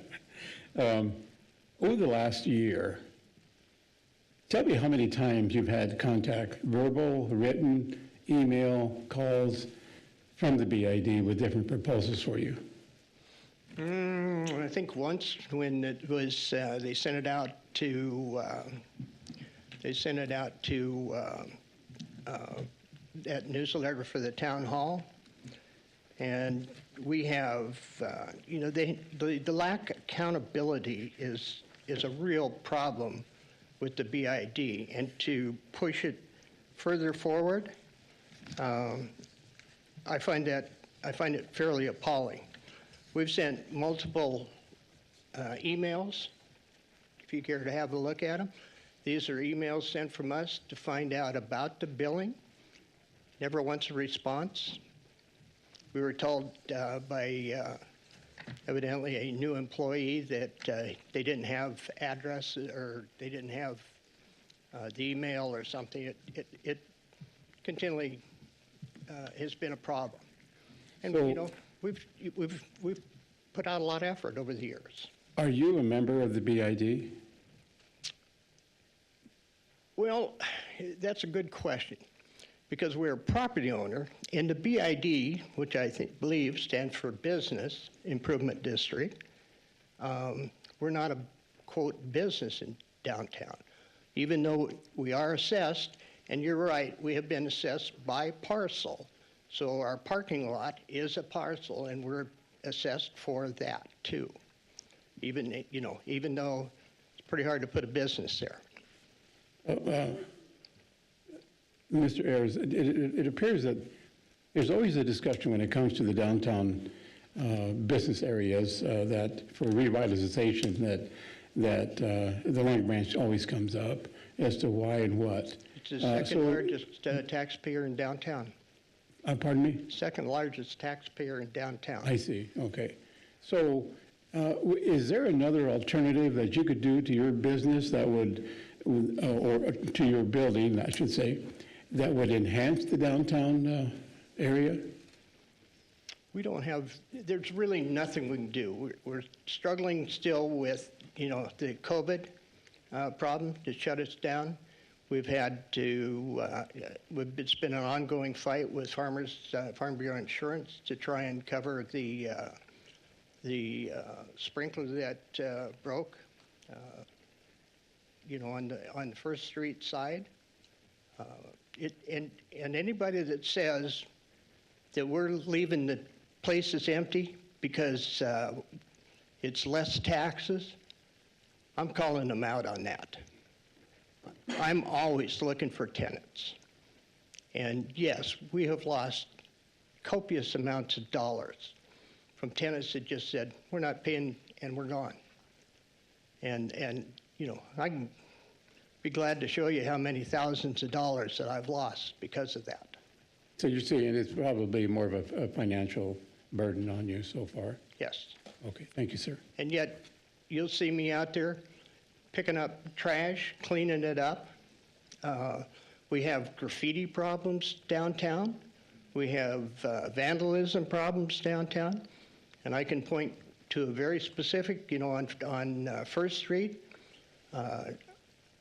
they put graffiti on there.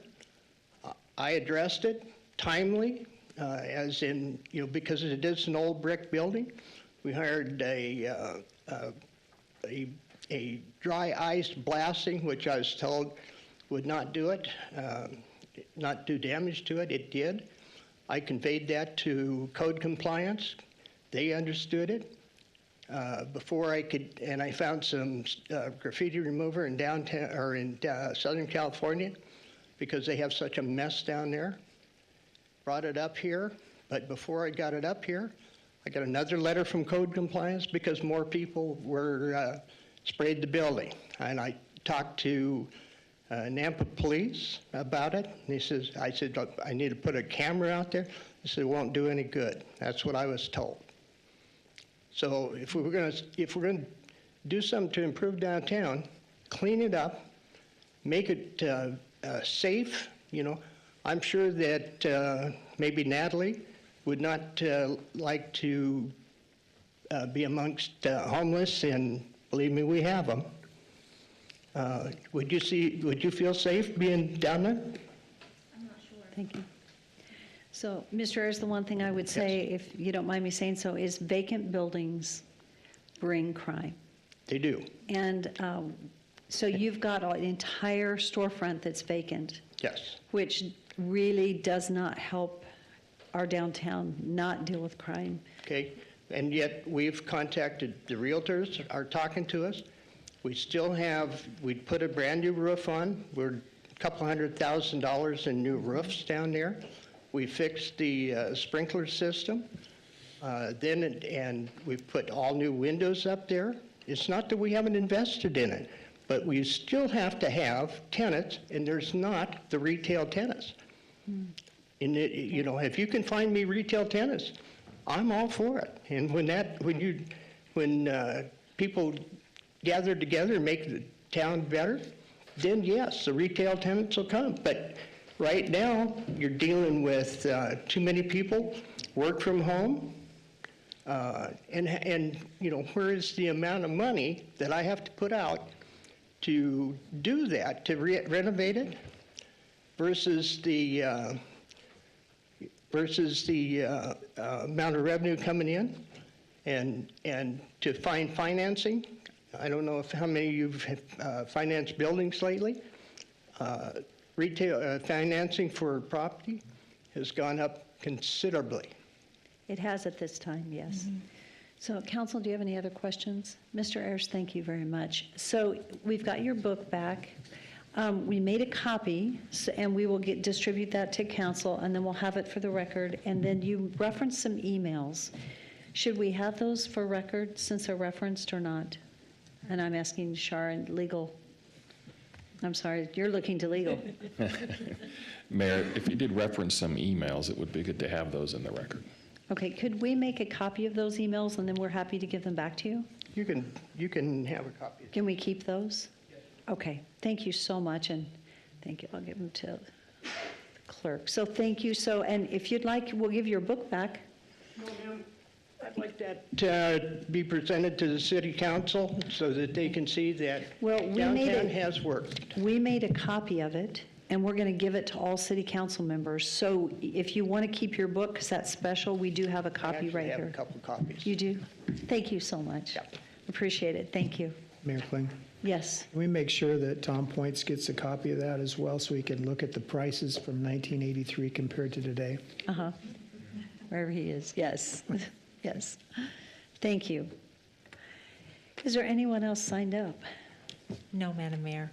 Okay, is there anyone else this evening? Thank you. Feel free, I think if you've been listening, come forward and give us your name and address. And then if you have a business downtown or own a building.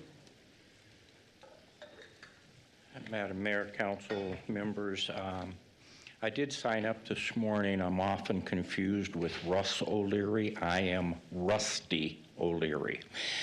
We are co-owners of O'Leary Properties. We own the Village Square Shops building at 1305 and 1309 2nd Street South, along with a third parcel facing 13th Avenue, which we use as a parking lot, which Russ has already addressed.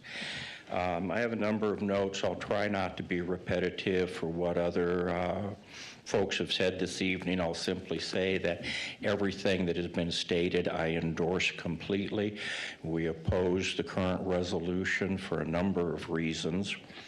When we first received notification of this resolution just about a week ago, I started doing some research to find out how this has been addressed, how the property owners had been informed, and the only thing I could actually find, and there may be other information out there, but apparently in May, Mr. Lind did address the Improvement District Council Committee and introduced them to this. Other than that, I could find no information about property owners being informed or consulted.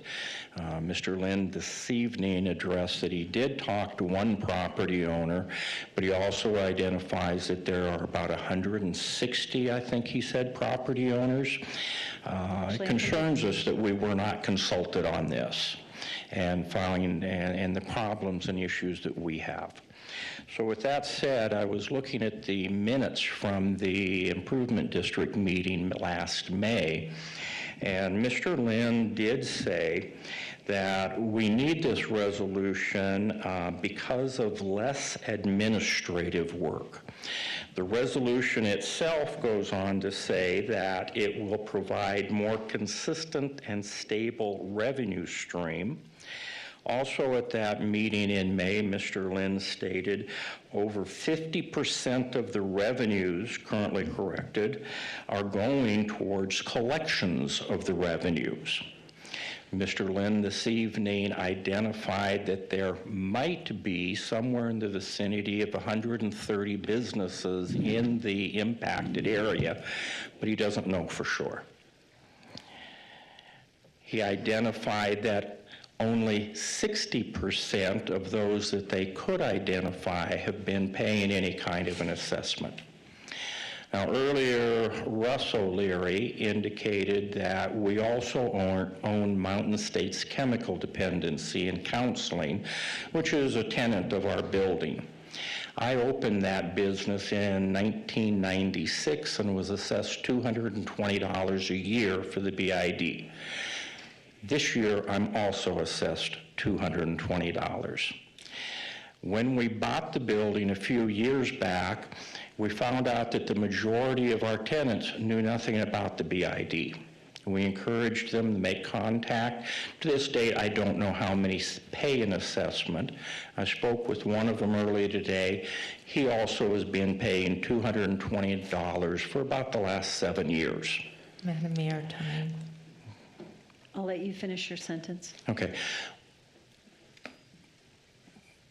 Our concern, I guess is what I'm trying to say, is that it appears that there are administrative issues within BID of maintaining any kind of a census of the business owners in the impacted area, being able to properly assess what to charge those business owners in the impacted area, and then being able to make their collections. It seems that they are trying to take their deficits and issues and finding the easy way out by just simply sliding it over to the business or the property owners. We would think it would be more appropriate for the BID to do something internal to find what their issues are and correct them, and then increase their assessments and revenues that way. Thank you. I appreciate your comments. Council, do you have any questions for Mr. O'Leary? Yes. Mr. O'Leary, how long have you been a property owner in downtown Nampa? We purchased our location in 2015. Okay. I've also been in business as my counseling agency since 1996 in the same location. Where's that at? Pardon me? Where's that at?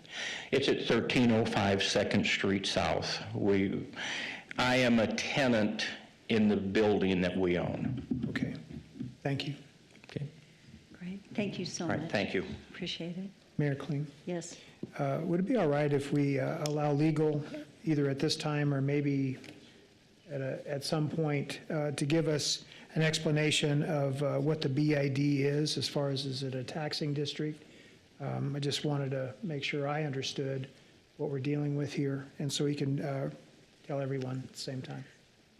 And I think this timing would be fine, so thank you. I think Okay. that's a very good point. Thank you. Madam Mayor, Todd. Councilmember Haverfield, thank you for the question. So there are two entities that you're looking at here. The BID, the Business Improvement District, the district that was established, the geographic boundaries, that essentially is a taxing district. The assessments in that district under code are special assessments. So that's a taxing district. The challenge you also have is that you have a nonprofit or a corporation that's also called the BID, and that's the board and things that people have been talking about. That's different than the taxing district itself. And I think those lines have maybe been just kind of mingled a little bit over the years. I think the statute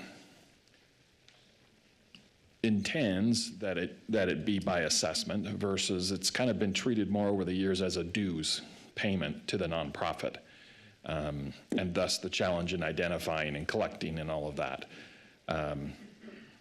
But ultimately, how to approach it, the city has oversight over the district, the taxing district, and has oversight over those funds, the collection of those funds, how they're collected, and then can contract out with entities to help run the district. So that's kind of maybe what's existed in the past. But the district itself is a taxing district, special assessments. There's also an organization, I believe it's a nonprofit, that has been managing and coordinating that historically. So they're two separate things, but they have a similar name. Did that answer your question? A little bit, maybe. Yeah.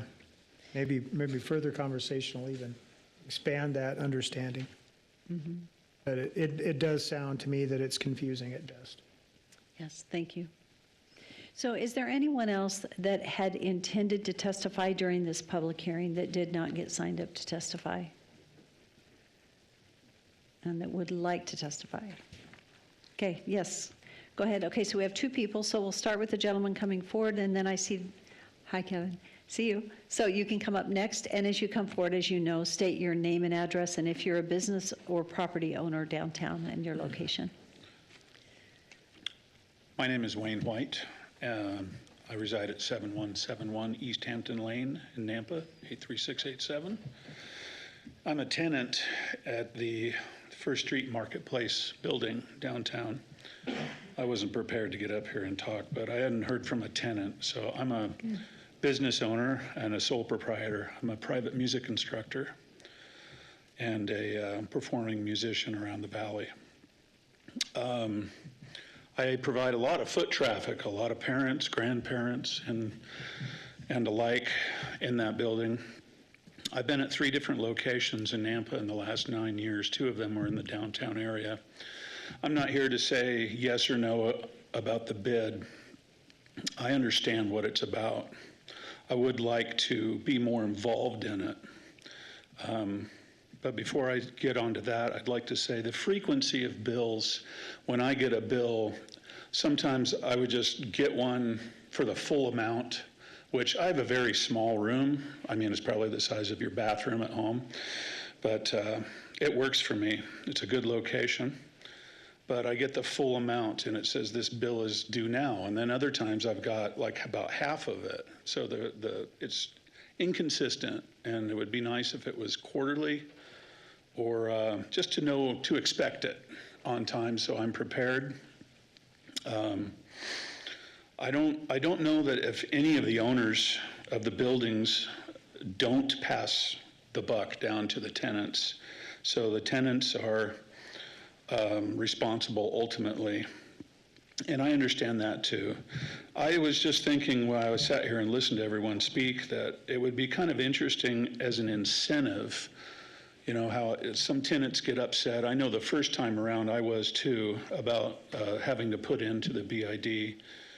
But rather than feeling taxed, if we were more involved in having a say where that money went and how it's spent, having a choice. You know, I like the pretty flowers on the corners, but it doesn't do much for me. Having the speakers with the music, I don't know if that's doing anything for anybody. I like the ideas of some of these things, but I think the money could go to better places. And parking's a nightmare. So, thank you. Thank you for speaking. We appreciate it. Thank you very much. Good evening, Kevin. Good evening, Mayor. Good evening, Council. Kevin Myers, 1620 East Purple Mustard in Nampa. And I own the Flying M property at 1314 2nd Street South. We opened our business in 2006 and have seen a tremendous growth in downtown during that time. And I feel like it's because we've invested in our business. You have to invest to have a return. We're not in downtown to be stagnant. We're not in downtown to, you know, complain about what the BD's doing or not doing. If you have an issue, then you should maybe participate a little bit more in the BID. I think this is an issue of funding that we're talking about tonight. Let's not get off track with who's doing what. The funding stream hasn't been increased in 30 years. And if you're in business, it's like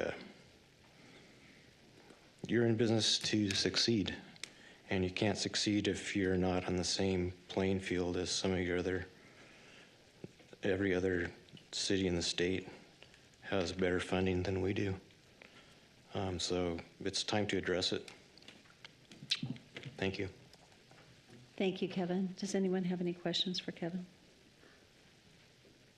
Thank you. Thank you very much. Is there anyone else that had intended to testify this evening? Okay. So seeing none, this is a public hearing. And so Amber, I think what I'm seeing is Matt is providing the staff report, because typically we have an applicant, then we have a staff report. So you've got Matt providing your staff report, so he is staff. The reason I'm clarifying that is with legal is that if we have a question after we close public hearing, then are we addressing Matt? Because typically we're addressing a staff member. So I need that guidance before we close public hearing.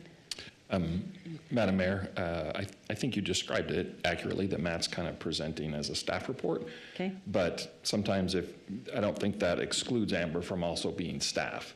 If you do have a question that Amber is better able to answer as staff, she can do that, just like if Daniel was presenting and Tom had the better answer. So I think you can treat them both as staff depending on the question. But as far as the opportunity to make closing comments, that seems to be Matt. It does, yes. And so I was it's really awkward because I see Matt as the applicant and I see Amber as staff. And so, but Matt, this is the opportunity. You get to provide closing remarks. And there have been a number of questions and comments that have come up. So thank you for trying to narrow them all into closing remarks. Yes, and thank you everyone again for your time. I know this is probably taking a lot longer than anyone had planned, and you have a lot more business to take care of this evening. Yes, it is a fun, confusing position we're in. I know Mr. Haverfield was asking for clarification on BID, and now what am I? That's a good question because, right, we have this organization that's the 501c3 that administrates the taxing district and the activities of that district. So in a way, you've deferred that responsibility to me. In a way, I do work for you. In a different way, I'm also a volunteer.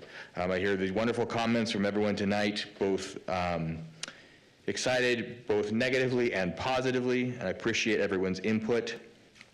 The great thing is I do think we all come from the same perspective. We do want a downtown that continues to thrive, develop, and is competitive. I would like to remind everyone here that your voices are welcome also at every single board meeting of the BID. So please, if you have ideas, come, show up, put your shoulder to the wheel. It's a lot of work that needs done, and for a long time, there's only been a few of us. So you're more than welcome, especially in cases where you disagree with me, because we need to come together as a community of business owners and building owners and community members to come up with the right solution, and you can only do that with a lot of voices in the room. Hopefully I can lend a little clarification to some of the questions that came up. If there's any other questions that need addressed, I'd be happy to have those brought back to my attention after I've said my notes. Amber may be useful as well. She's been working with me extensively through this process, so she may be able to point out even errors that I may have made. Mayor, if I may interrupt, because the communication was one of the questions that was being, and so Matt, you say you have the BID meetings where it's an open meeting with the board, so any business owner, any business that's correct. Building can come. So how do you get that communication out to them? That communication goes out both online on our website, and then additionally, the regular meeting schedule is part of our quarterly newsletter that goes out that says, if you do want to participate, here's how. So is this a set day in the month? Set day of the month. It's been the same day and time for at least the last 4 years. And that what is that? 7:30 in the morning, which is a little early for many of us, the second Tuesday of the month. Okay, and that's been for the past 4 years, and that information has gotten out, but it seems like for whatever reason, especially some of the building owners have not been aware of that. So correct. Okay. Yes, thank you. So a couple quick notes. Where does the money go? That is the fantastic question. For a particular note, we actually were the lead investor in the initial, I should say, investor in the Wall Street revitalization project. BID actually did furnish the seed funds, and then the next partnership that was formed for that project was actually with Urban Development. But we did contribute approximately 10% of the initial project concept funds. So yes, we are an active investor in that project.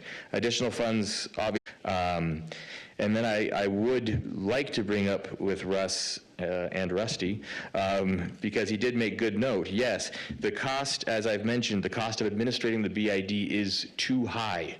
That is not a good return on investment for our constituents. This is one of the primary reasons we want to reform the way that we are collecting this assessment. Because of the difficulty of capturing an accurate membership roll, it is as much as 50 or 60% of our administrative burden goes into collecting the assessment, which is, in my opinion, as a member and taxpayer in the BID, not a good use of funds. If you're looking at a not-for-profit organization, let's say an overseas mission, you always look at what is the administrative overhead of that mission. And if it is beyond 20%, you say, oh, come on, guys, you can do better than that. Where's your mission efficiency? I agree wholeheartedly. We need more mission efficiency, and that's one of the main reasons we're doing this. Just for note, over the past 24 months, we have hired 2 independent audits for individuals to go and audit our membership rolls, to go door to door, to talk business to business, and spent a significant amount of time and money on these operations to try and clean up our rolls. So yes, dear friends, we are trying. And the result was still a sub 80% accuracy. It is difficult to capture. Those are notes on costs. Also, brief historic note. Who in the room has heard of Tyler? We were changed to this wonderful program called Tyler for many years, administrating our BID assessments, and it was nothing short of an epic disaster. So over the last couple of years, we migrated our membership rolls over to an independent program called Growth Zone. That requires monthly subscription, that requires the purchasing of someone to administrate that, et cetera, et cetera. The other items we have heavily invested in are twofold. A downtown Nampa events coordinator. You guys may have run into Oscar at our many events. We've partnered with DNCA in hiring him to run those.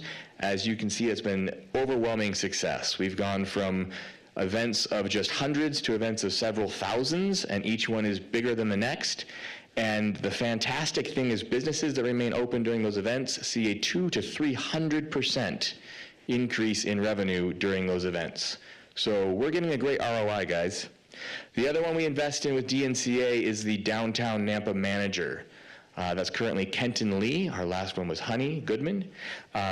Kenton Lee is doing a fantastic job coordinating our projects, acting as a lead point of contact for our downtown stakeholders.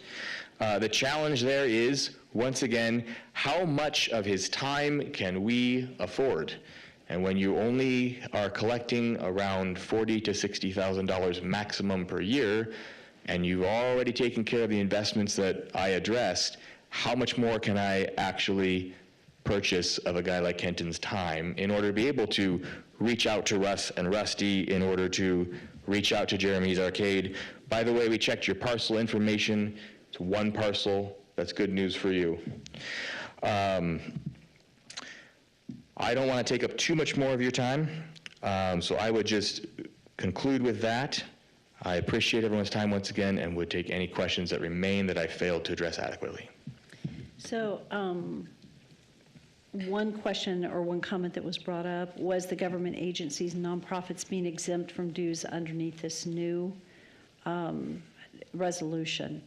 So I know that previously a nonprofit was not exempt. They paid a nonprofit rate, but under the new proposed ordinance, and I'm sorry, I should know this off the top of my head, but I don't, are government agencies exempt and are nonprofits exempt?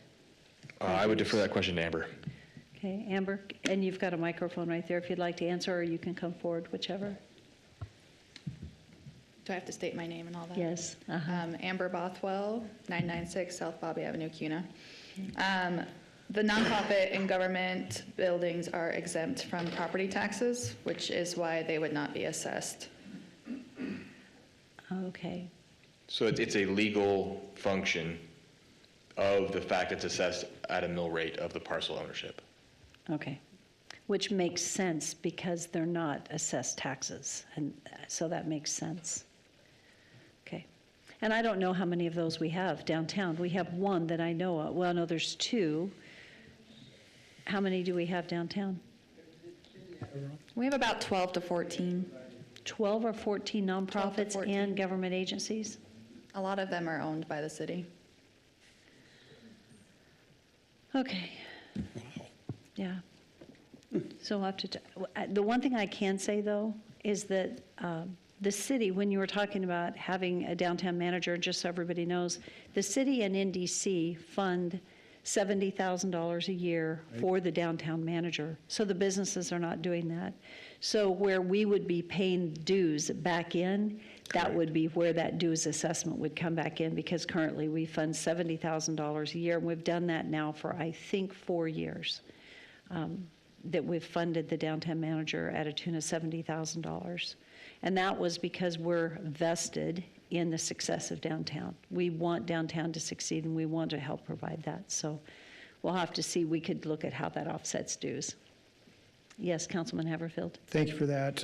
You made a comment about hiring Kenton, in his time. Again, I was going to make the same point that the mayor made. The NDC pays for half of his salary, the city pays for the other half. So the building improvement district isn't paying for anything at this point, I would assume. We do pay a portion of his time as well as for the contracted bookkeeper and then some administrative assistance as well. Okay. Mr. Lind, I had a couple of questions for you. You said you live in Caldwell? That's correct. Do you own a building in downtown Nampa? I own a business in downtown Nampa. Yes. You don't own the building, though? No, I do not. Okay. And then you mentioned 501(c). What is your involvement? Are you the director, or are you an executive? I'm the president of the BID as it stands. Okay, so you can speak for the 501(c). I believe I can, yes. Okay. Well, I do have a question for legal that might be a better one to point the question to. I just wanted to make sure I understand who you were and your involvement, so thank you for that. Thank you. Mayor, I do have a question for legal go when we ahead. get there. You're welcome to ask that Okay. question. I asked now the if you'd like. question of Todd, 501(c), if a 501(c) can collect taxes or dues or assessments, however you want to parse the word, it's basically one of the three. So he would give an explanation for the council. Thank you. Madam Mayor and Councilmember Haverfield. So as I mentioned, the district itself, think of it as a district. The assessments, they're special assessments, they are set in your ordinance. So you set the assessments in your ordinance. And right now it's a certain amount per business. This is now shifting to a levy based on the assessed value. But the way it's been handled in the past, the nonprofit essentially has been delegated the administration of the district by the city.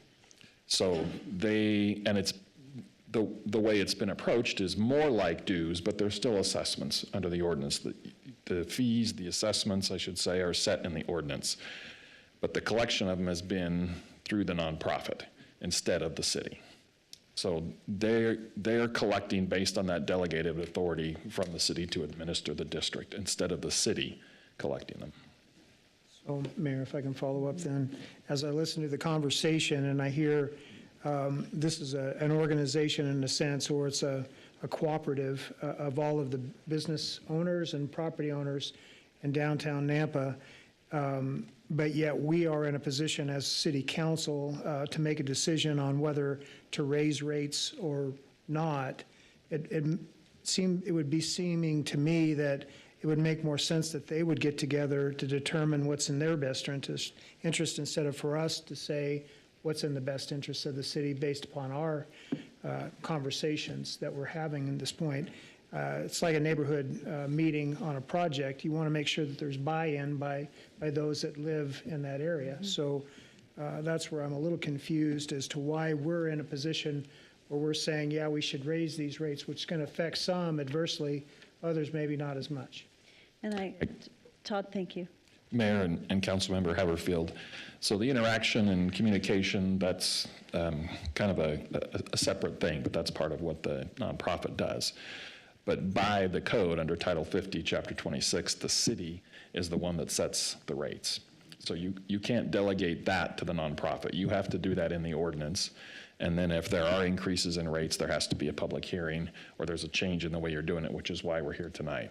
So the rate part is the city's responsibility. You could retain the responsibility to run the BID downtown with cooperation of the business owners or whatever. It's your decision on how to structure that. But the nonprofit doesn't have the ability or the authority to deal with the rates. And then just for clarity,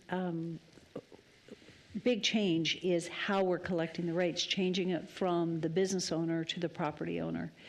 And I would just say, and I don't have it right off the top of my head, but I know that Boise changed theirs, and it's been several years ago. And it was very positive. I'm sure it was not easy, but it was a very thought-out decision that was discussed for quite some time before it was implemented. And they did change from the business owner to the property owner for really this very reason. The management is much easier when it is with fewer building owners than trying to track down the changing business owners on a regular basis. It's much easier to do it that way. So there's really two issues here. One is the collection, how we're collecting via a business owner versus, a property owner versus the business owner as it is today. And then the second issue is the cost of that. Right, so it sounds as though there's some concern over an increased cost, but I think I understood you to say we've not increased our dues for 30 years. That's correct. Yeah, so that's a long time. Mayor, I have another question, if I may, for Matt. Please. Matt, you're the president of the BID 501c3, correct? So how many board members are there? Right now, we have 5 board members. And who determines or appoints or elects those board members? So the board members submit a request to join the board, and then we go through a process to verify that they are active in good standing, that they're active on paying. Who's we? So the board does. So in that case, as a specific example, I would email our accountant and say, hey, could you double check and make sure they're up to date on their assessments? And then I'd get an email back that says, hey, yes, they are. And by the way, they are actively enrolled. Here's their business location. It is in the BID. So we would verify that they do meet the qualifications of being in the membership. In the assessment district. And then at that point, there's a vote that's held by the board to vote up or down on that request to join. So there'd be up to a 5-member board that would be choosing any new members? And we have room for additional members. It's just that is our current membership level on the board. And again, I guess I'm talking about communication. So when these are business owners that apply? Correct. And so how is that disseminated to the business owners that hey, you may apply for this position and be a part of this organization? I think everyone I run into, I say, please help, we need more people on the board. In addition to the regular communication, I believe it was just two or three newsletters ago when we specifically said, hey, we're getting down to a minimum number of board members. We're a working board. We need additional people. So those do get regularly posted in our quarterly newsletter. Hey, there's an opportunity here. Bring yourself forward. So we just recently had 2 new members join our board of businesses that have recently relocated to downtown. If I recall correctly, forgive me if I'm wrong, that was a personal contact of the business opening up, and one of our board members going and saying, hey, I'm from the BID, here's what's going on. By the way, this is when our meeting is. Could you please come and check it out? And they said, yeah, not only that, but I'd also like to lend a hand. Okay, so you have a meeting tomorrow morning at 7:30? Unfortunately. And so how many business owners do you normally expect or actually attend a 7:30 second Tuesday meeting? I'm lucky to get quorum. And when you're saying quorum, you're talking total number of business owners or? I'm lucky if I get enough board members there to make quorum, and it is rare to have any business owner attend the meeting. Okay, there's a challenge there. There is a challenge there. Okay, if I might comment, Yeah. This is not a new challenge. When I came in as mayor, the BID board was down to maybe 1 person or 2. Lisa with Flying M was on the board for years and years. And then Heather from Pre-Funk, if I may. Yes, and Heather from Pre-Funk and a number of others. But over years, people get burned out because it's been a few people that have been carrying a lot for a very long period of time. We built the board up in 2018 to about 8 to 10.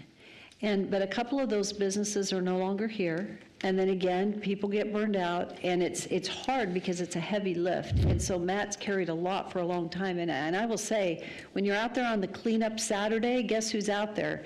The same few people that are showing up, and it's hard. They work really hard. The question, I mean, there are so many businesses that are saying they don't know anything, and I'm like, I'm not sure why. Right? Because people are there, they're working hard, they're cleaning up hard. There's a lot of work that gets done. I'm not sure why people aren't there. They need to be there. So I would offer a note of encouragement. We did find that hour of the meeting is difficult. So we've moved some of our irregular town halls and our annual meeting to an evening pizza style fellowship, break bread, and that actually works pretty well. So those we can get a good 20 to 30 business people out there. We're trying to find new ways to make them more accessible, but it is difficult to get folks out there. I mean, keep in mind, we're talking most of the people in our constituency are small business owners. So you're looking at 60 to 80-hour weeks every week. And the one thing you do not want to do is get up at 7:30 in the morning because there's not even donuts. So. But also, in addition to that, when they tried to do it at a different time, they're operating their businesses and they can't get away from their business. So they've got to find a time when they're not working in their business to actually have the meetings. So it's an ongoing challenge. It's not easy. Mayor, I would almost compare it, I guess, with an HOA board that you're doing a lot of work, but you're not much of appreciation there, and you're going to take a lot of abuse. That's just part of it. But I guess my question is, and I guess that maybe a survey or whatever the case might be, but do the business owners want a BID board? Is there another way of handling this? I mean, it sounds like to me they don't. I mean, that's what the impression I'm getting here. Well, so that would be a separate issue, a BID board versus the assessments. Yeah. So the question is, if you don't have assessment, how do you do your trash cleanup? Well, you got to have assessments. I know that, but to me, we almost need to look at it, maybe another way of handling this. And I don't have an answer. I mean, I don't want to discourage or whatever, because I know this man works like crazy. Mm-hmm. I hear that from a lot of different people and the other people. So, but it's not work. In my opinion, from what I'm hearing here and what I've heard before, it's not working. So, and I'm not blaming you at all. So, and I would simply say, the board itself is, in as much as it is not the most complete answer, how else will we put a mechanism in place so that way people who are assessed have access to people who control the assessment funds? That's right. So I think it exists for a good reason. We just need to find ways to make it better continually. Mm-hmm. Thank you.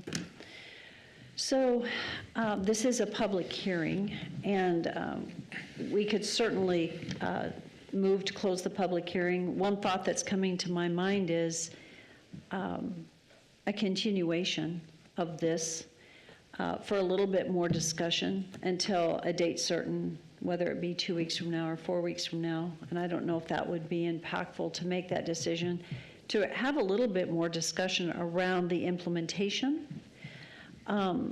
It would be nice also, I know we know this, but is Caldwell done based on the building versus the business? Okay, one of the things that we did not show in a PowerPoint is how the assessment that we're looking at collecting differs from our surrounding cities, because I believe you have that information. And unfortunately, it wasn't presented tonight. And I think for the council, I think we need that, and that's what I'm hearing. We need to know that. What are the other communities doing?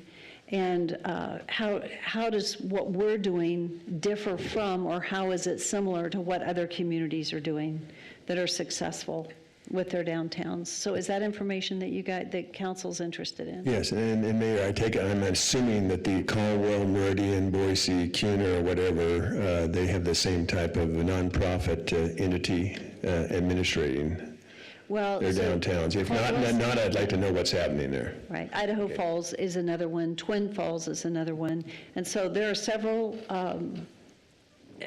comps, that we could look at.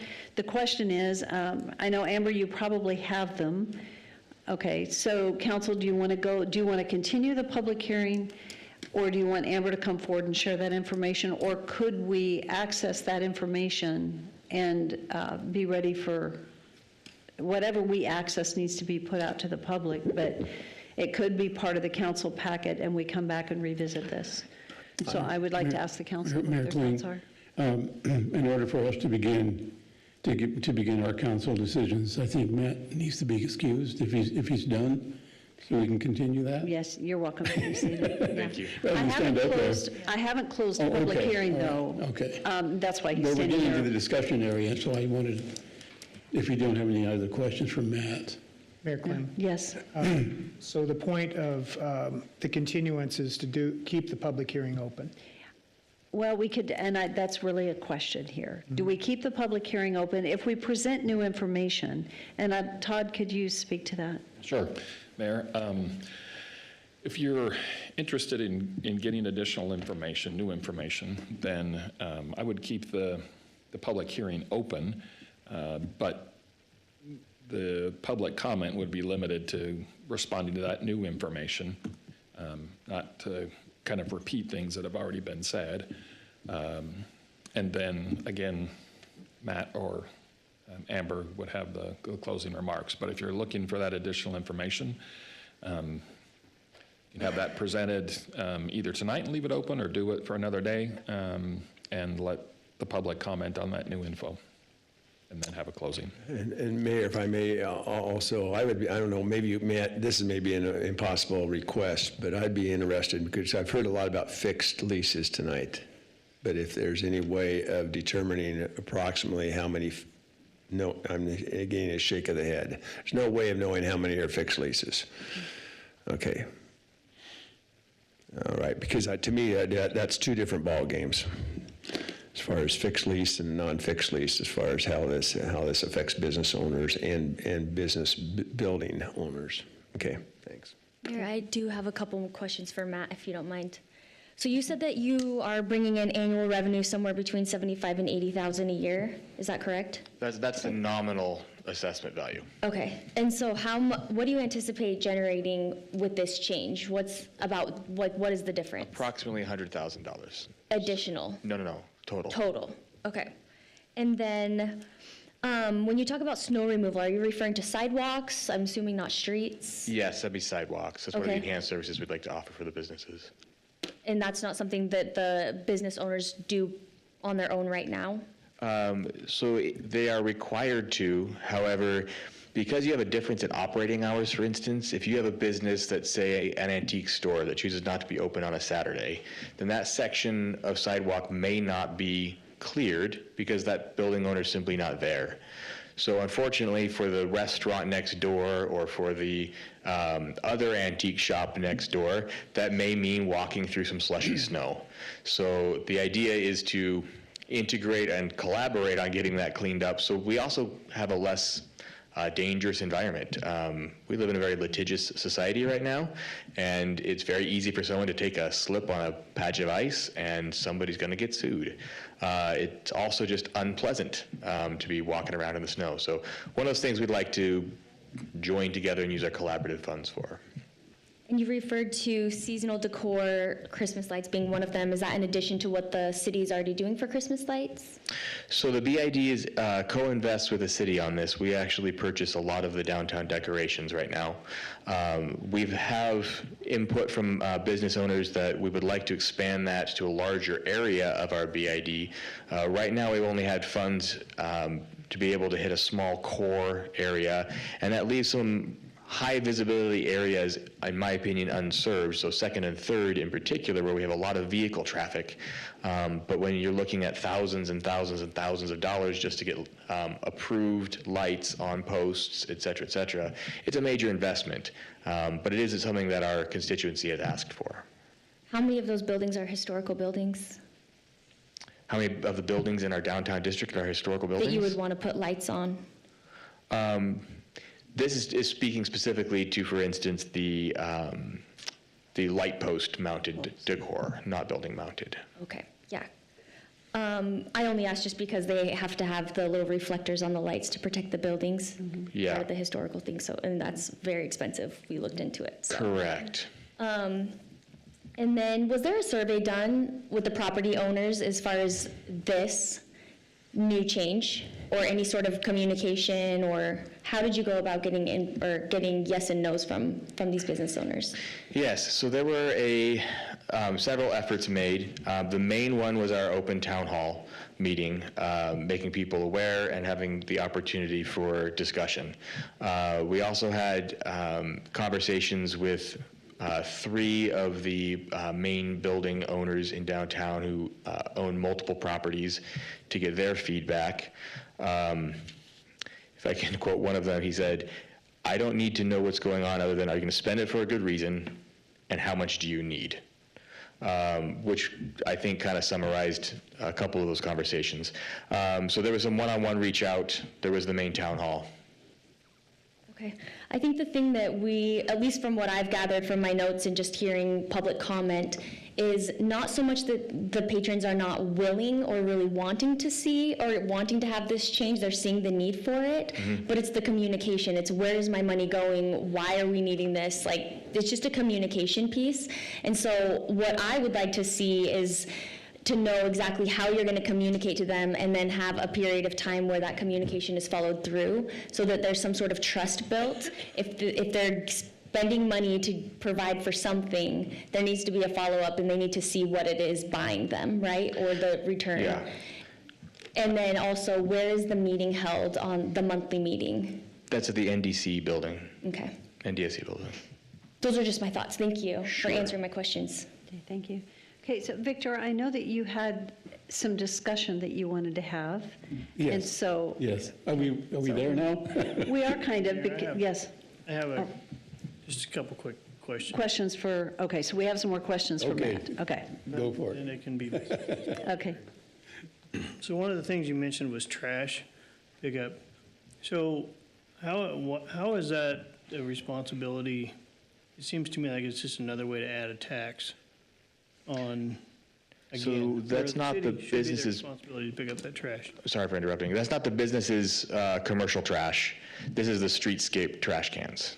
Right. So when I think of a government entity, I think of we pay a tax for certain benefits, and that's streets and water and sewer, and we pay for our own trash at home.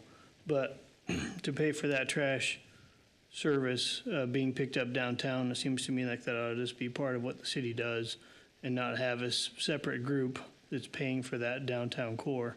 Because I don't have a business down there. I go down there, I like to go down there.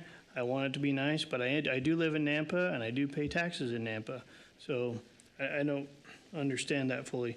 And then the sidewalks you mentioned, about shoveling snow.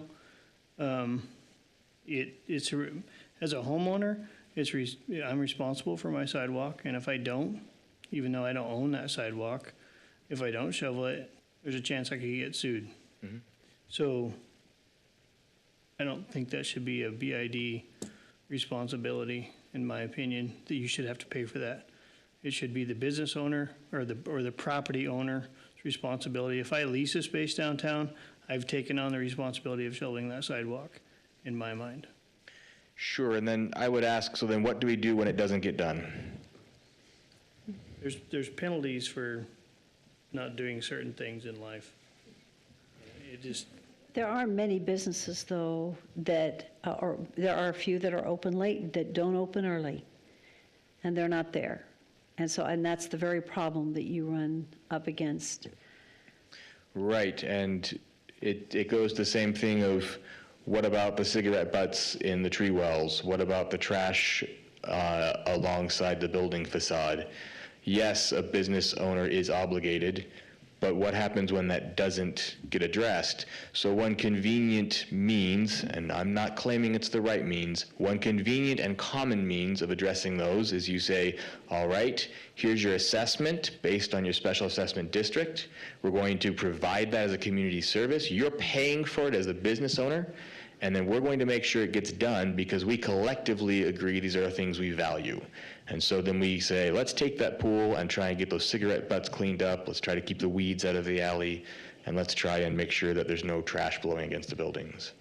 the feedback I get from business owners downtown is that it's a tax on a tax on a tax on a tax, and they're just tired of paying all the different people, different entities. If it was one bucket of money, they wouldn't have a problem with it, but they've got this bucket and that bucket and that bucket, and they feel like they're just getting hammered. And that's the feedback that I hear. So just a quick comment, Dale, as you're talking, or Councilman Reynolds, we've talked about this trash thing over a period of time, years, actually. The discussion's been going on for years. And it's been likened, what I've listened to, it's likened to an HOA, right? The downtown is likened to an HOA. If you think about it, Treasure Valley, and let's talk about Treasure Valley Marketplace, for example. That's a collection of businesses, right? And there are trash cans out front. The city does not have to go pick up the trash and isn't paying. Our taxpayers are not paying for trash collection out at a marketplace. The actual building developer is the one paying for that. And this is a similar situation to that. To have our individual citizens of our community paying for trash pickup in an area, it's the businesses in that area that benefit from the people and the traffic. And that's why it is part of the BID dues. So that's how I've heard it referenced, as we've had this discussion over years on the responsibility for trash. And so and I think personally, I agree with that, because you don't and I'll just use Treasure Valley Marketplace because it comes to my head, but for no other reason. They're not asking the city to come empty their trash cans. They're emptying their trash cans and they're paying for their trash to be picked up. And then the individual tenants are personally responsible for their own trash pickup, but it's part of the cost of doing business. And so that's how I've heard it referenced overall. And I understand that, Madam Mayor. That makes sense to me, because it's a developer that owns that property, and they're paying for that collectively off of all their lease rates. So downtown, it's a tougher issue, but I think that the business owners in general want to know what they're paying for, and they just don't know what they're paying for at this point. And if you say, hey, if you want to have a trash can in front of your business and you pay for it, that's your deal. But if there's trash on the street and we have street sweepers, we don't want that as a city, but it's something that we need to address and have a clean city overall, not just downtown core, even out by Karcher Mall or wherever it may be. That's why we have the equipment we have. So anyway, I digress. Okay. You know what I would ask is, Amber, when we come back and we provide the analysis of what other cities are doing, I'd also like a map of downtown to show the trash receptacles that show what we're actually talking about as it relates to that. And I'd like to see the picture of the trash compactor that BID's we're trying to get done, that's a partnership with the city, just to give the overall view of what we're ultimately trying to accomplish. I don't know if that's helpful. Councilman Rodriguez. Thank you. You can sit down, Matt, for right now.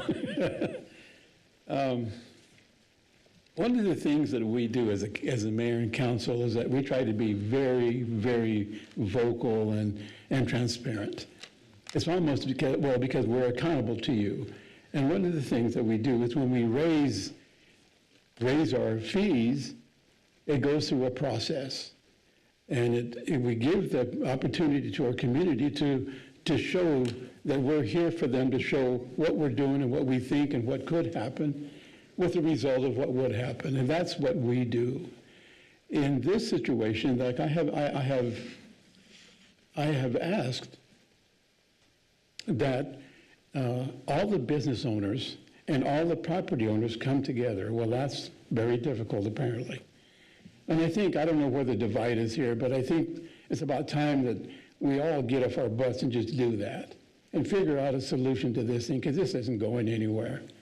I also don't know as to why all this preparation hasn't been completed by the BID board. They should have said, this is what we're doing, this is what we're going. And I know it's been hard, Matt. I know you've had a difficult time with these guys, with business owners, and property owners. But it's something that when you apply a new assessment or a new tax or a new, whatever you call it, a new due, that it has to be with everybody's approval or it's not going to work. When we ask you that if we could raise your assessments on your water. We're there with you trying to figure out a better solution to this. If that doesn't work, then we go to an alternative. Well, what is the alternative here? I don't know the answer to that, other than people that just ought to get together and talk about it instead of force the issue. And now, I know how hard Matt works, and I feel bad that his board is not here to support him. And I know how business owners and property owners are suffering for downtown. And I just don't know that we, the council, is going to fix that for you, because we don't tell the property owners what to do with their business unless it's by ordinance. So until we get all that information, I initially was going to deny this, because we can't do it this way. It has to be open. It has to have everybody involved in this. So whatever comes about this, it has to be a community effort and a community decision. If you can't come to a decision, let's mediate. Let's figure out something else. So now for process. This goes to Todd. Todd, sometimes in this situation, we say, well, let's hold off and let's figure out and give them more opportunities.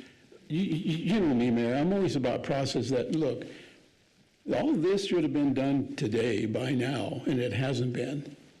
So I would like to see a vote on this, and then if it fails, then give an opportunity for those individuals and those people all involved to get together and come up in a longer period of time to figure out what is best for them to do and re-engage. Now, sure, you can do that. We can continue this, but it's going to be stressed on time is how much they can get done in a short amount of time. So I'm just worried about that, Mayor. And I'll go with what's best for our downtown and community, because I have attended the BIDs. I have attended the DNCA meetings, and I did go to the downtown open house, which only had about 6 people there. And I thought that if there's an assessment on property, that there would be a whole bunch of people there, and there wasn't. So I feel Matt's pain. So, Mayor Kling, can I comment? Yes. So that town hall meeting, this was in May, I believe, we sent out a flyer to every property owner, every business owner within the BID about 3 weeks prior to that town hall.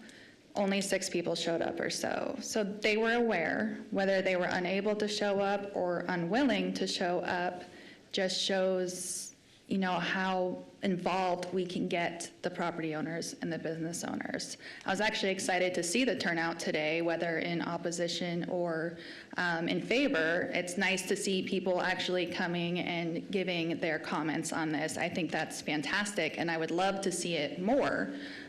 We invite people to these meetings quite often. Even this ordinance here, they had plenty of notice per state code. Whether they could show up or not, they could have sent in a letter of opposition, a letter of approval. But this kind of just shows right here how many people we can get to participate in these conversations. It's very difficult. A lot of the property owners live out of state. They're not involved at all with the downtown. So that makes it very difficult as well. So we have made the efforts to get these conversations going. We have done a lot of that work that Councilman Rodriguez is suggesting. We just aren't getting the feedback. So in life, 20% of the people do 80% of the work. And I tell you what, this is a good example of that. For our budget hearings, we worked diligently to host 2 town halls and then public hearing, and guess what kind of feedback we get?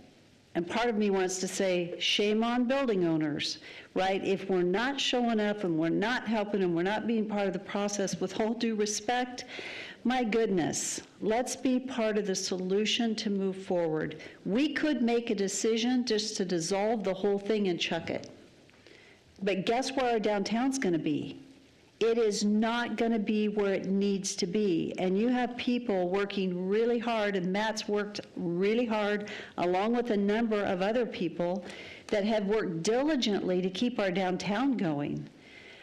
And so, this is an opportunity. This is a good public discussion, but I want to say shame on us. We love our downtown, and you've got a few people doing a whole lot of work, and then we want to complain. I want to see solutions. So my recommendation is that we continue this public hearing, and the reason I don't want to, if you guys want to vote and just be done, you're welcome to. With that, though, if we do, then we have the cost of re-notifying a public hearing, and it's just expensive. And I don't think there's any reason why we need to go the expense of re-notifying. I would like to say, let's continue the public hearing to date certain of either, and I wouldn't recommend the next hearing. I would say actually Monday, September 18th is the date that I would ask that we would continue it to. I would ask that Amber bring back the specific information to compare other BIDs. I would ask our building owners, those people here, come back with a solution. Come back with a solution. And I did hear a solution that of 12 months notice. We need a little longer notice maybe because of the fixed rate leases. But I want to see solutions. How do we move forward? Because we want our downtown to thrive and succeed. And so and I appreciate you all being here, and thank you for your comments. You had some really good questions that have been great. So let's make sure we have the answers to all the questions. We've taken a lot of notes. We've got the video of this. And when we come back and present again, we'll come back and present and provide more information. And in the meantime, you guys get with staff and let's come up with solutions and figure out how to do this, because we want downtown to succeed. So with that, I would stand for a motion to continue this. I'll make the motion to September 18th. Continue September 8th, set date September 18th with the request that you have made. Second. And it's seconded. Thank you. It's been moved and seconded to continue the public hearing to date certain of September 18th. Is there any further discussion? Mayor, really quickly, on those meetings, I just want to make sure, can tenants and owners be a part of those meetings or just owners? So both? And then is there an option for them to listen in online, or do they have to be present to be a part of that discussion? They have to be present. We don't stream. Is there a way to stream? We can put it on Teams and make it a Teams meeting. Maybe do something like that, just because business owners, like we've talked, are busy and maybe they can't make the meeting but want to be involved in part of the discussion. So that might be an option. That's just a recommendation. Yeah, we can do that. Great idea. Good recommendation. Now that it's moved to the NDSC building, we have that capability. Previously, it wasn't there. So now that it's there, we have the capability to stream, and that's good. Okay. Any further discussion? Roll call. Rodriguez. Yes. Ingula. Yes. Reynolds. Yes. Haverfield. Yes. Brunner. Yes. All in favor, motion carries. Matt, thank you for your work. I know it's got to be extremely discouraging to be here tonight. Don't give up. We're going to keep at it, and thank you. Hang in there. Thanks, I Matt. know, hang in there. All right. So, council, do you need a break, or do we want to go to our next public hearing? Let's go one more. One more public hearing. Okay, so we're going to move into public hearing. I'm glad for you.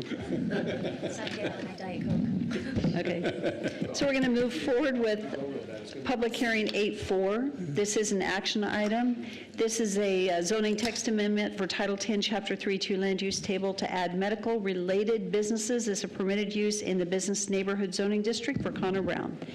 Is our applicant here? Good evening. Thank you very much. Thank you. Thank you. I don't see him, Mayor, but I don't know that it's that important for him to be here. This is really quick and easy. It's really more of a correction on our part than we just had him request it because it affects his business that he's currently operating. So if you're okay with it, I will just present on his behalf. Thank you, Mayor and Council. Christy Watkins, Principal Planner for the City of Nampa. The request before you this evening is for approval or denial of code changes requested by Connor Brown to include medical-type uses in the BN zoning district. So the applicant is requesting the medical-related businesses be put back into code. I say back because it fell out. Somewhere through our changes when we consolidated some stuff, it went away. So he's requesting that it be put back into code to allow in the BN zoning district so that he can expand his existing physical therapy business that is located at 2420 and 2422 12th Avenue Road. Currently, what it's called is in 1032, it is under the service building occupancy type. We are requesting to add a P in the chart under the BN zoning district for medical/dental or similar clinical and related services to allow it as a permitted use. This is what the 1032 chart would look like if we add that P back into that category. These are staff's proposed findings. I found this request to meet all of the code requirements, and these are your potential motions. I will stand for any questions. So Christy, I'm just thinking, I heard you say this was really, it inadvertently got right. Yes, that is correct. So So when we did one of our major overhauls, we tried to get this chart down to less pages. And so we took a lot of them and we kind of categorized them all together. So like professional offices, retail services, those kinds of things. And we just lumped them all under one category. And I think that medically related business somehow or other in that process got taken out of that category, because we have a lot of BN zones that have dentist offices, that have urgent care offices, that have chiropractors, those kinds of things. And so it completely makes sense to have it there. But somehow inadvertently, it dropped out of the chart and we need to get it put back in. Okay, thank you very much. Yes, thank you. Council, do you have any questions for Christy? No, I was just going to reinforce that is something we should be encouraging, because we want those service-related businesses to be near housing where people don't have to travel as far to get the services they need, Yes. dental, whatever. Perfect, thank you. Okay, so the door technically has to stay open, however, thank you. Or we need to ask the people out there to be quiet and... It's unlocked. It's unlocked? Okay, perfect, thank you. Okay, any questions for Christy? Seeing none, Christy, thank you. Thank you. So this is a public hearing, and it is my understanding that... There is no one signed up, Madam Mayor. Thank you. So as we open public hearing, is there someone here that had intended to testify on this particular matter? Seeing none, is there anyone online that had intended to testify? Okay, seeing none, I would stand for a motion to close public hearing. So moved. Second. Thank you. And so with that, if there are no further questions for Christy, I would stand for a motion from council or discussion. Discussion, then council. Oh, I'm sorry, vote. All in favor, motion to close public hearing?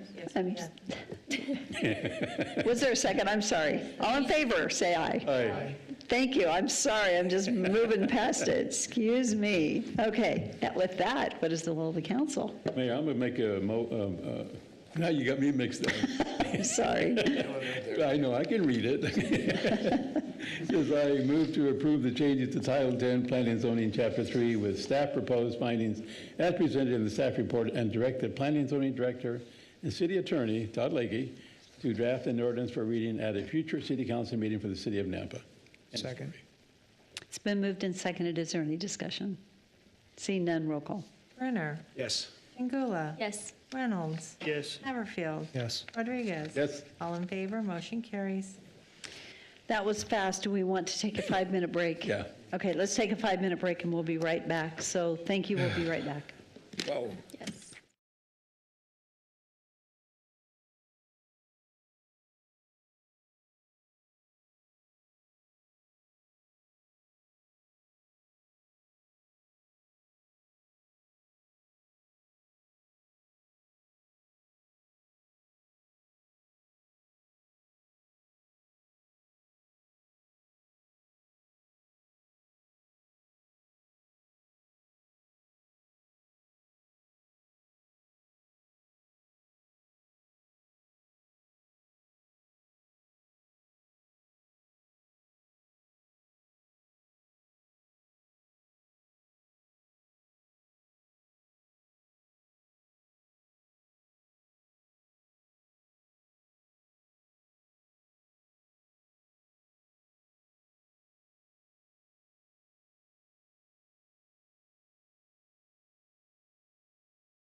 Some are 3 to 5, yeah.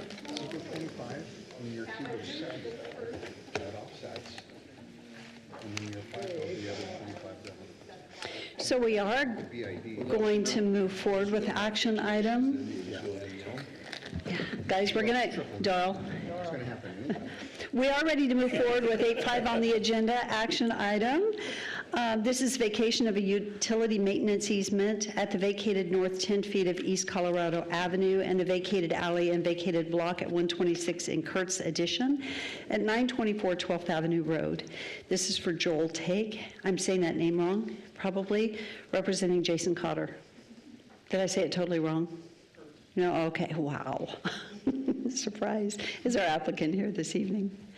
Thank you. Go ahead and come forward and give us your name again and your address, and thank you. You get to be first, and then he'll be next. Great. Thank you, Mayor and Council. My name is Joel Tague. I live at 4625 West Twisted Creek Drive in Meridian. I'm representing Jason Cotter and one of his entities, 12th Avenue Ventures, which owns the property at 924 12th Avenue Road in Nampa. And we're here seeking the vacation of an easement. The utility easement, the actual easement itself was vacated, I think in 1969. There was the city. Sir, excuse me, could you put that mic up closer to your mouth, please? Love to. There you go. Is that better? Thank you. Thank you, Mayor.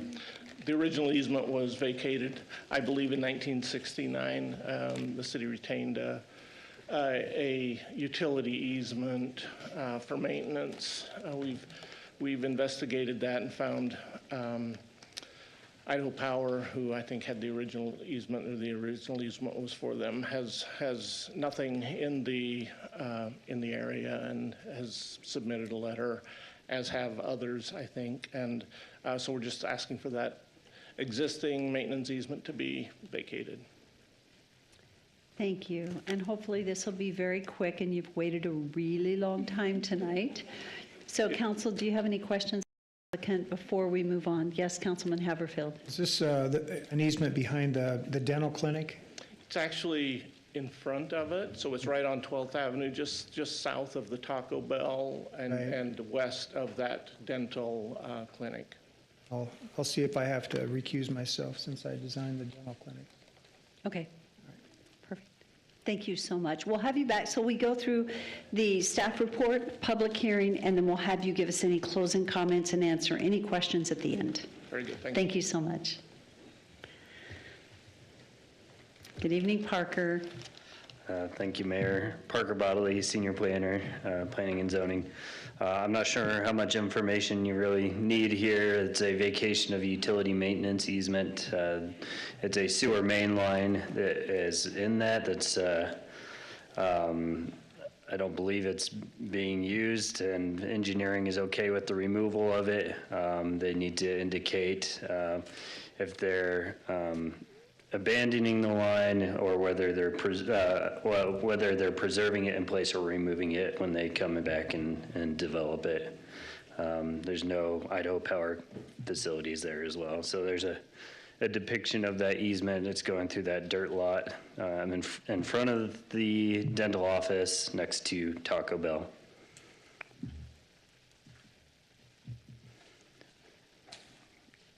And that is a condition, as I had stated, whether they're preserving it or removing it when they develop. A potential motion there, and I will stand for questions. Parker, what I think I'm hearing is it doesn't matter whether it's preserved or removed. Is that correct? Or because there's an existing abandoned sewer line there? Right. Okay, and that's the only issue that we have within that utility easement at this time, because Idaho Power has confirmed that they have no need of it. Mayor, so the line was relocated when the Taco Bell was built because it was in conflict with the Taco Bell building. And so they capped it on one end and buried it. So if they put a building over it or something like that, they will likely need to dig down and take care of that so that they're not building over the top of that for their foundation. But other than that, there's no issue for us. So if it's landscaping over it, they can just leave it there and they don't have to do anything? Yep, if they Okay, put so- if they put a structure over the top of it, they'll want to dig down and get rid of it, and, you know, so it doesn't cause problems for them in the future, but other than that, it really doesn't matter. Okay, so no issues with engineering and no issues with anybody else? Okay, that makes it easy. Thank you, Parker. Do we have any questions for Parker? Okay, and then do we have anyone signed up? We do not, Madam Mayor. So is there anyone here that had intended to testify on this particular matter? As I look out here, I don't think there is. And so I would ask our applicant, Mr. Tague, do you have any more comments before we close public hearing? No, Mayor and Council, I think that's sufficient. Okay. Council, do you have any questions for our applicant before we close public hearing? Okay, so I would stand for a motion to close public hearing. So moved. Second. All in favor? Aye. Any opposed? Okay, what is the will of the council? Madam Mayor, I just want to disclose, I think I bought a Mercedes from this gentleman one time, but it was a good transaction, so there's no conflict there. But I thought it was a Lamborghini, you told me. It's okay. he might have that now because he took all my money, so. Did it have a motor in it? And I don't know, Councilman Haverfield, that there's any reason to recuse yourself. I don't think there would be. No, I just wanted to make sure. There is a portion of the parcel that's still undeveloped, but I have no financial interest in the project. This time I did design the dental clinic that's on the back or the eastern side of it, but nothing's come forward since then. Perfect. Okay, thank you. What is the will of the council? Well, I move to approve the vacation of utility maintenance easement at the vacated north 10-foot of East Colorado Avenue and the vacated alley of vacated block 126 in current addition at 924 12th Avenue Road for Joel Tague, representing Jason Collier, with the purpose finding listed in the staff report. Second. It's been moved and seconded. Is there any discussion? Seeing none, roll call. Brunner. Yes. Pingula. Yes. Haverfield. Yes. Reynolds. Yes. Rodriguez. Yes. All in favor, motion carries. Mr. Tague, you waited 3 hours for that. I sincerely apologize, but thank you for waiting. Thank you. Do you still have the car? Sold it. Okay, we're ready to move on to item 8.6 on the agenda. This is an action item. This is a Nampa City Code text amendment for Title 10, Chapter 1 to remove mobile food vendors and food and beverage sales from 10-1-12 and add a new section 10-1-18 to address the mobile food vendors in a court and not in a food court. Chapter 3 is to add food truck court as a use in commercial and industrial zones, and Chapter 22 to add a calculation for food truck court parking for the city of Nampa. Christy, thank you. Thank you, Mayor and Council. Christy Watkins, Principal Planner for the City of Nampa. As stated, that is why we are here tonight for these code changes, and this is working in conjunction with the city clerk's new licensing code that will take over the majority of the regulation for mobile food vendors, but because it's a land use issue, we needed to break it out and have it in a different place. So, we will be removing the mobile food vendor requirements from the temporary use permit section and just make reference to the licensing regulations in Title 5, Chapter 8. We will also remove the section that references food and beverage sales, as these folks, whether they're mobile or not, will probably need to get a license and will be regulated through that code. We added a section to regulate the land use for food truck courts, since we don't have it currently. And we added a section for mobile food vending in circumstances that are not covered by the licensing language. Mostly, again, it pertains to land use, which the clerk's office is not responsible for.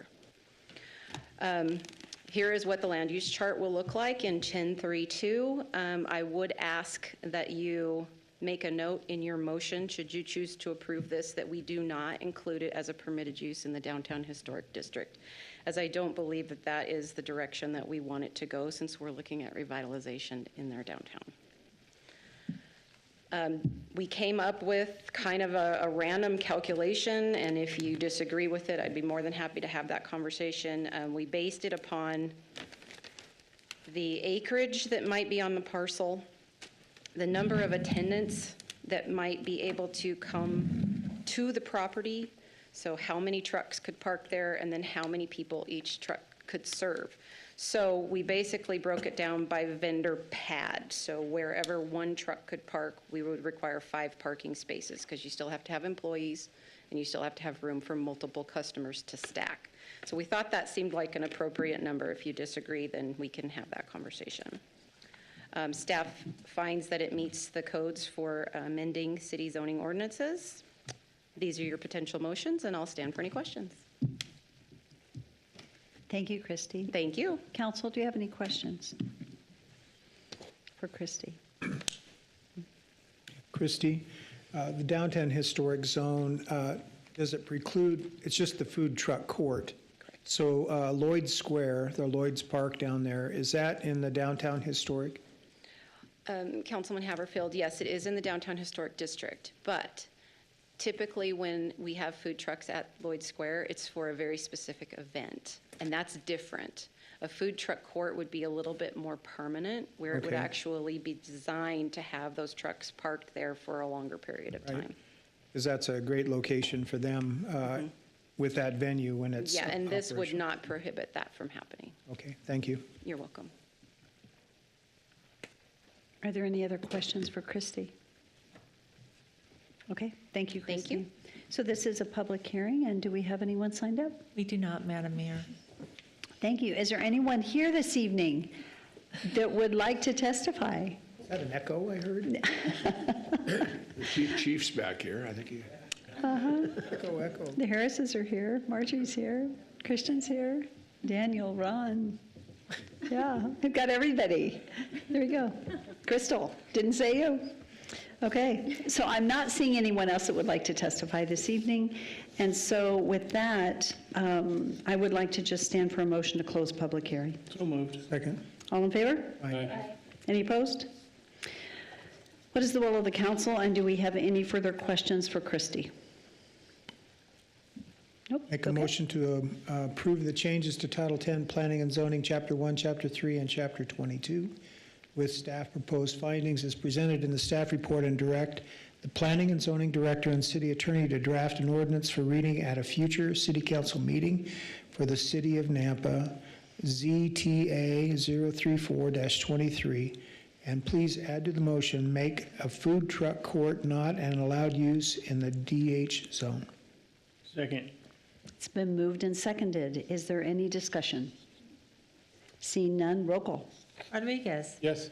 Brunner? Yes. Pingula? Yes. Reynolds? Yes. Haverfield? Yes. All in favor, motion carries. Thank you. So let's go back to our new business, and we're going to start with 7.8 as an action item. And this is an action item for authorization to take the following actions related to the FY22 RAISE grant. And I don't know if we need Crystal to present on this in general. We're authorizing the mayor to sign the U.S. Department of Transportation grant under the FY22 RAISE program. We're authorizing the mayor to sign the Idaho Transportation State and Local Agreement, and we're also authorizing Public Works to coordinate with Local Highway Technical Assistance Council, LTAC, to advertise a request for proposals for solicitation of services for the RAISE project. All that said, 3 action items, 1 topic. Would you like a presentation from Crystal? So moved. Second. Is that for all 3? For all 3? Is that for all 3? So it's been moved to, Yes, for all 3. for all 3, and the second is for all 3 action items as stated. Okay, it's been moved and seconded. Is there any discussion? Seeing none, roll call. Brunner? Yes. Pingula? Yes. Haverfield? Yes. Rodriguez? Yes. Reynolds? Yes. All in favor, motion carries. Thank you. Okay, item 7.9 is an action item. This is the council to award the bid and authorize the mayor to sign the contract for the irrigation water quality FY23 project with Purdy Enterprises, DBA Precision Automation Systems, in the amount of $268,557, and this is approved in the FY23 budget. So moved. Second. It's been moved and seconded. Is there any discussion or questions? Seeing none, roll call. Brunner? Yes. Pingula? Yes. Haverfield? Yes. Rodriguez? Yes. Reynolds? Yes. All in favor, motion carries. Item 710 is an action item, and this is to authorize the mayor and the Public Works Director to sign a task order amendment for a scope of work with JUB Engineers for the Purdom Trunk Sewer Extension Project Design Services in the amount of $425,799, time and materials not to exceed. It's approved in the FY23 budget. So moved. Second. Question. Daniel, this isn't in the urban renewal district, is it? Mayor, Councilman Haverfield, no, this is the, to add water and irrigation to the design of the Purdom trunk heading east toward Highway 16.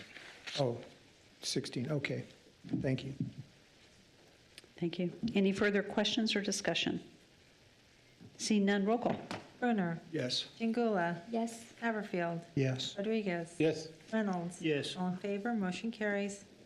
Item 711 is an action item, and this is for the council to award the bid and authorize the mayor to sign the contract for the annual waterline replacement Zone G project with Knife River Corporation, Mountain West, in the amount of $1,487,860. This is approved in the FY23 budget. So moved. Second. It's been moved and seconded. Question? So it's a task order? Okay, so it didn't have to be approved by legal. On 711, Daniel? It doesn't show that this was, yeah, it's a good question. Thank you. Mayor, Councilman Haverfield, this is just a standard contract, construction contract. The boilerplate documents are reviewed and approved by legal. We don't send every individual contract to legal for So review. is this the one you called me on? No, that's coming later. Okay. All right, just want to get clarity. Okay. Thank you. Thank you. Any further questions or discussion? Seeing, Mayor, yeah, Yes. just over, so we're over what we predicted on this by quite a ways, right? The budget was $1,192,116. Yes. And so we have allocated funds from, I see amendment, a budget amendment. yeah, that's the we are requesting authorization to award the bid, noting that the other will come with the budget amendment. Doug, everything good on this one?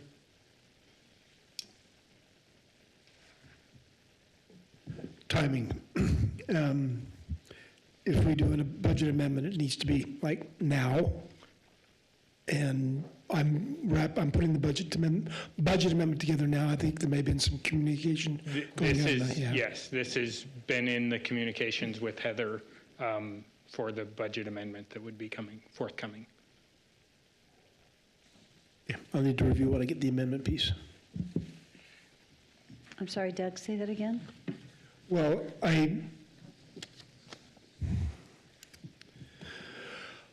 likelihood of this is completely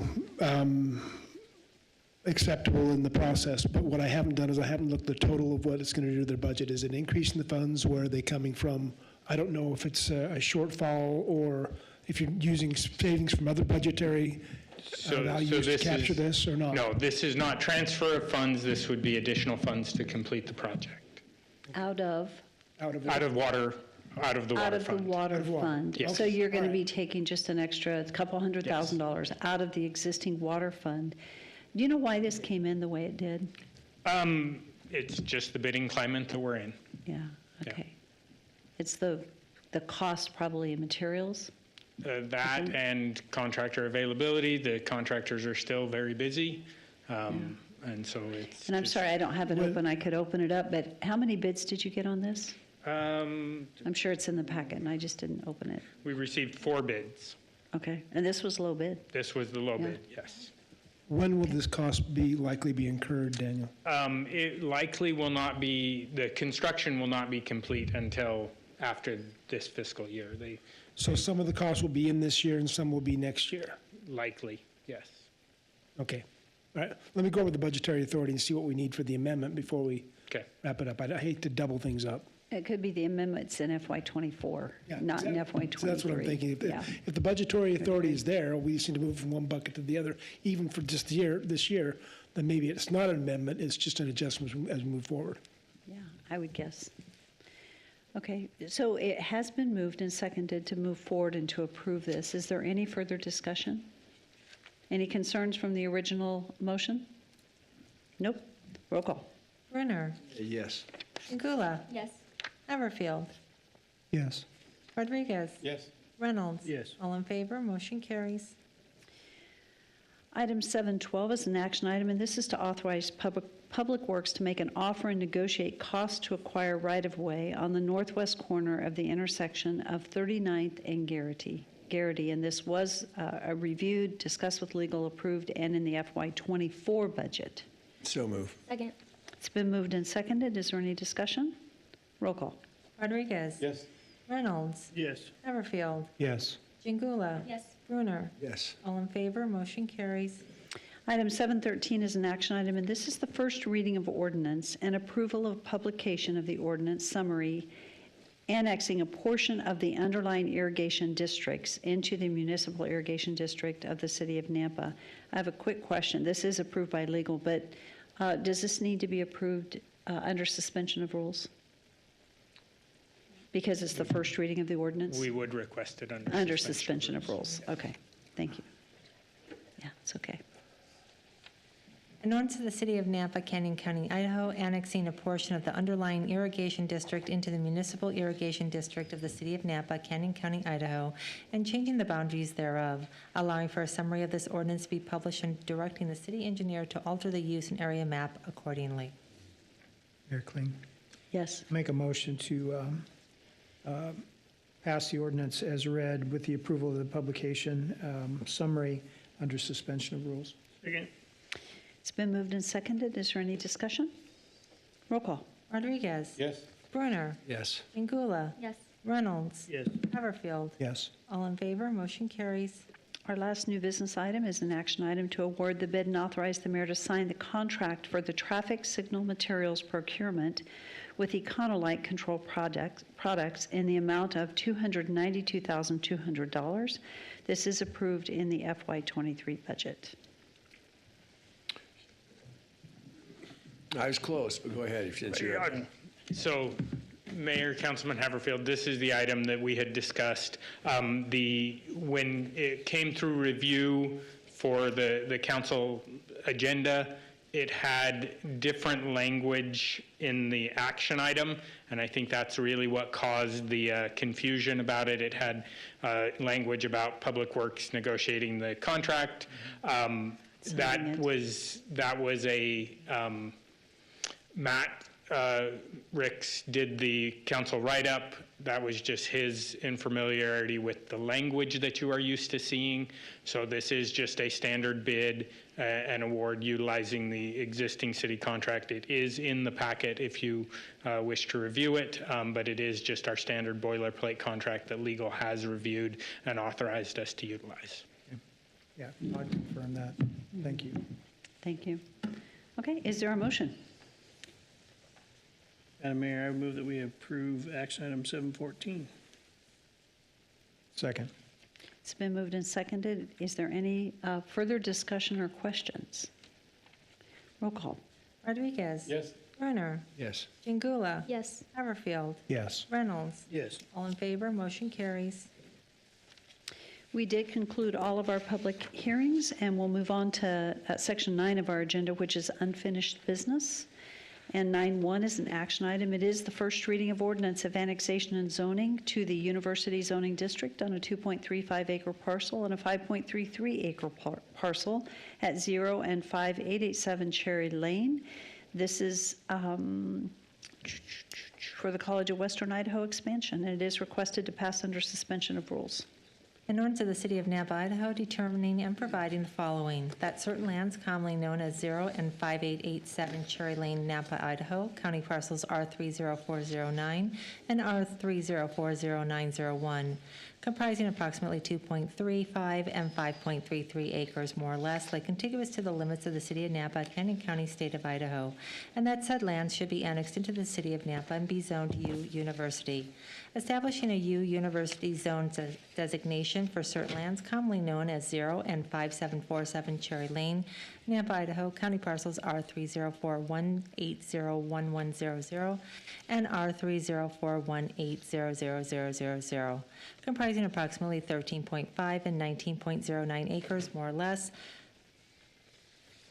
by rezoning said property from RS 8.5 single-family residential to U University. For those lands being annexed, declaring said lands by proper legal description as described below to be a part of the city of Nampa. Determining that all of the above annexation and zoning are in the best interest of the public and consistent with the comprehensive plan of the city. Directing the city engineer and planning and zoning director to add said annexed property to the official maps of the city of Nampa, and to designate all of the herein described lands as U University on the official zoning map and other area maps of the city, providing for recordation, subject to the terms of that certain development agreement entered into between the applicant and the city of Nampa, providing for severability, providing an effective date, repealing all ordinances, resolutions, orders, or parts thereof in conflict herewith, and directing the city clerk to file a certified copy of the ordinance and the map of the area to be annexed with Canyon County, state of Idaho, and the Idaho State Tax Commission pursuant to Idaho Code Section 63-215. Madam Mayor, I move this pass under suspension of rules. Second. It's been moved and seconded. Is there any discussion? Seeing none, roll call. Rodriguez. Yes. Bruner. Yes. Jingula. Yes. Haverfield. Yes. Reynolds. Yes. All in favor, motion carries. I don't believe we are in need of an executive session. Therefore, I would stand for a motion to adjourn the meeting. So moved. Second. All in favor? Aye. Thank you. Thank you all. Nice. Good night. It's not even 9 o'clock yet. You want to do something else?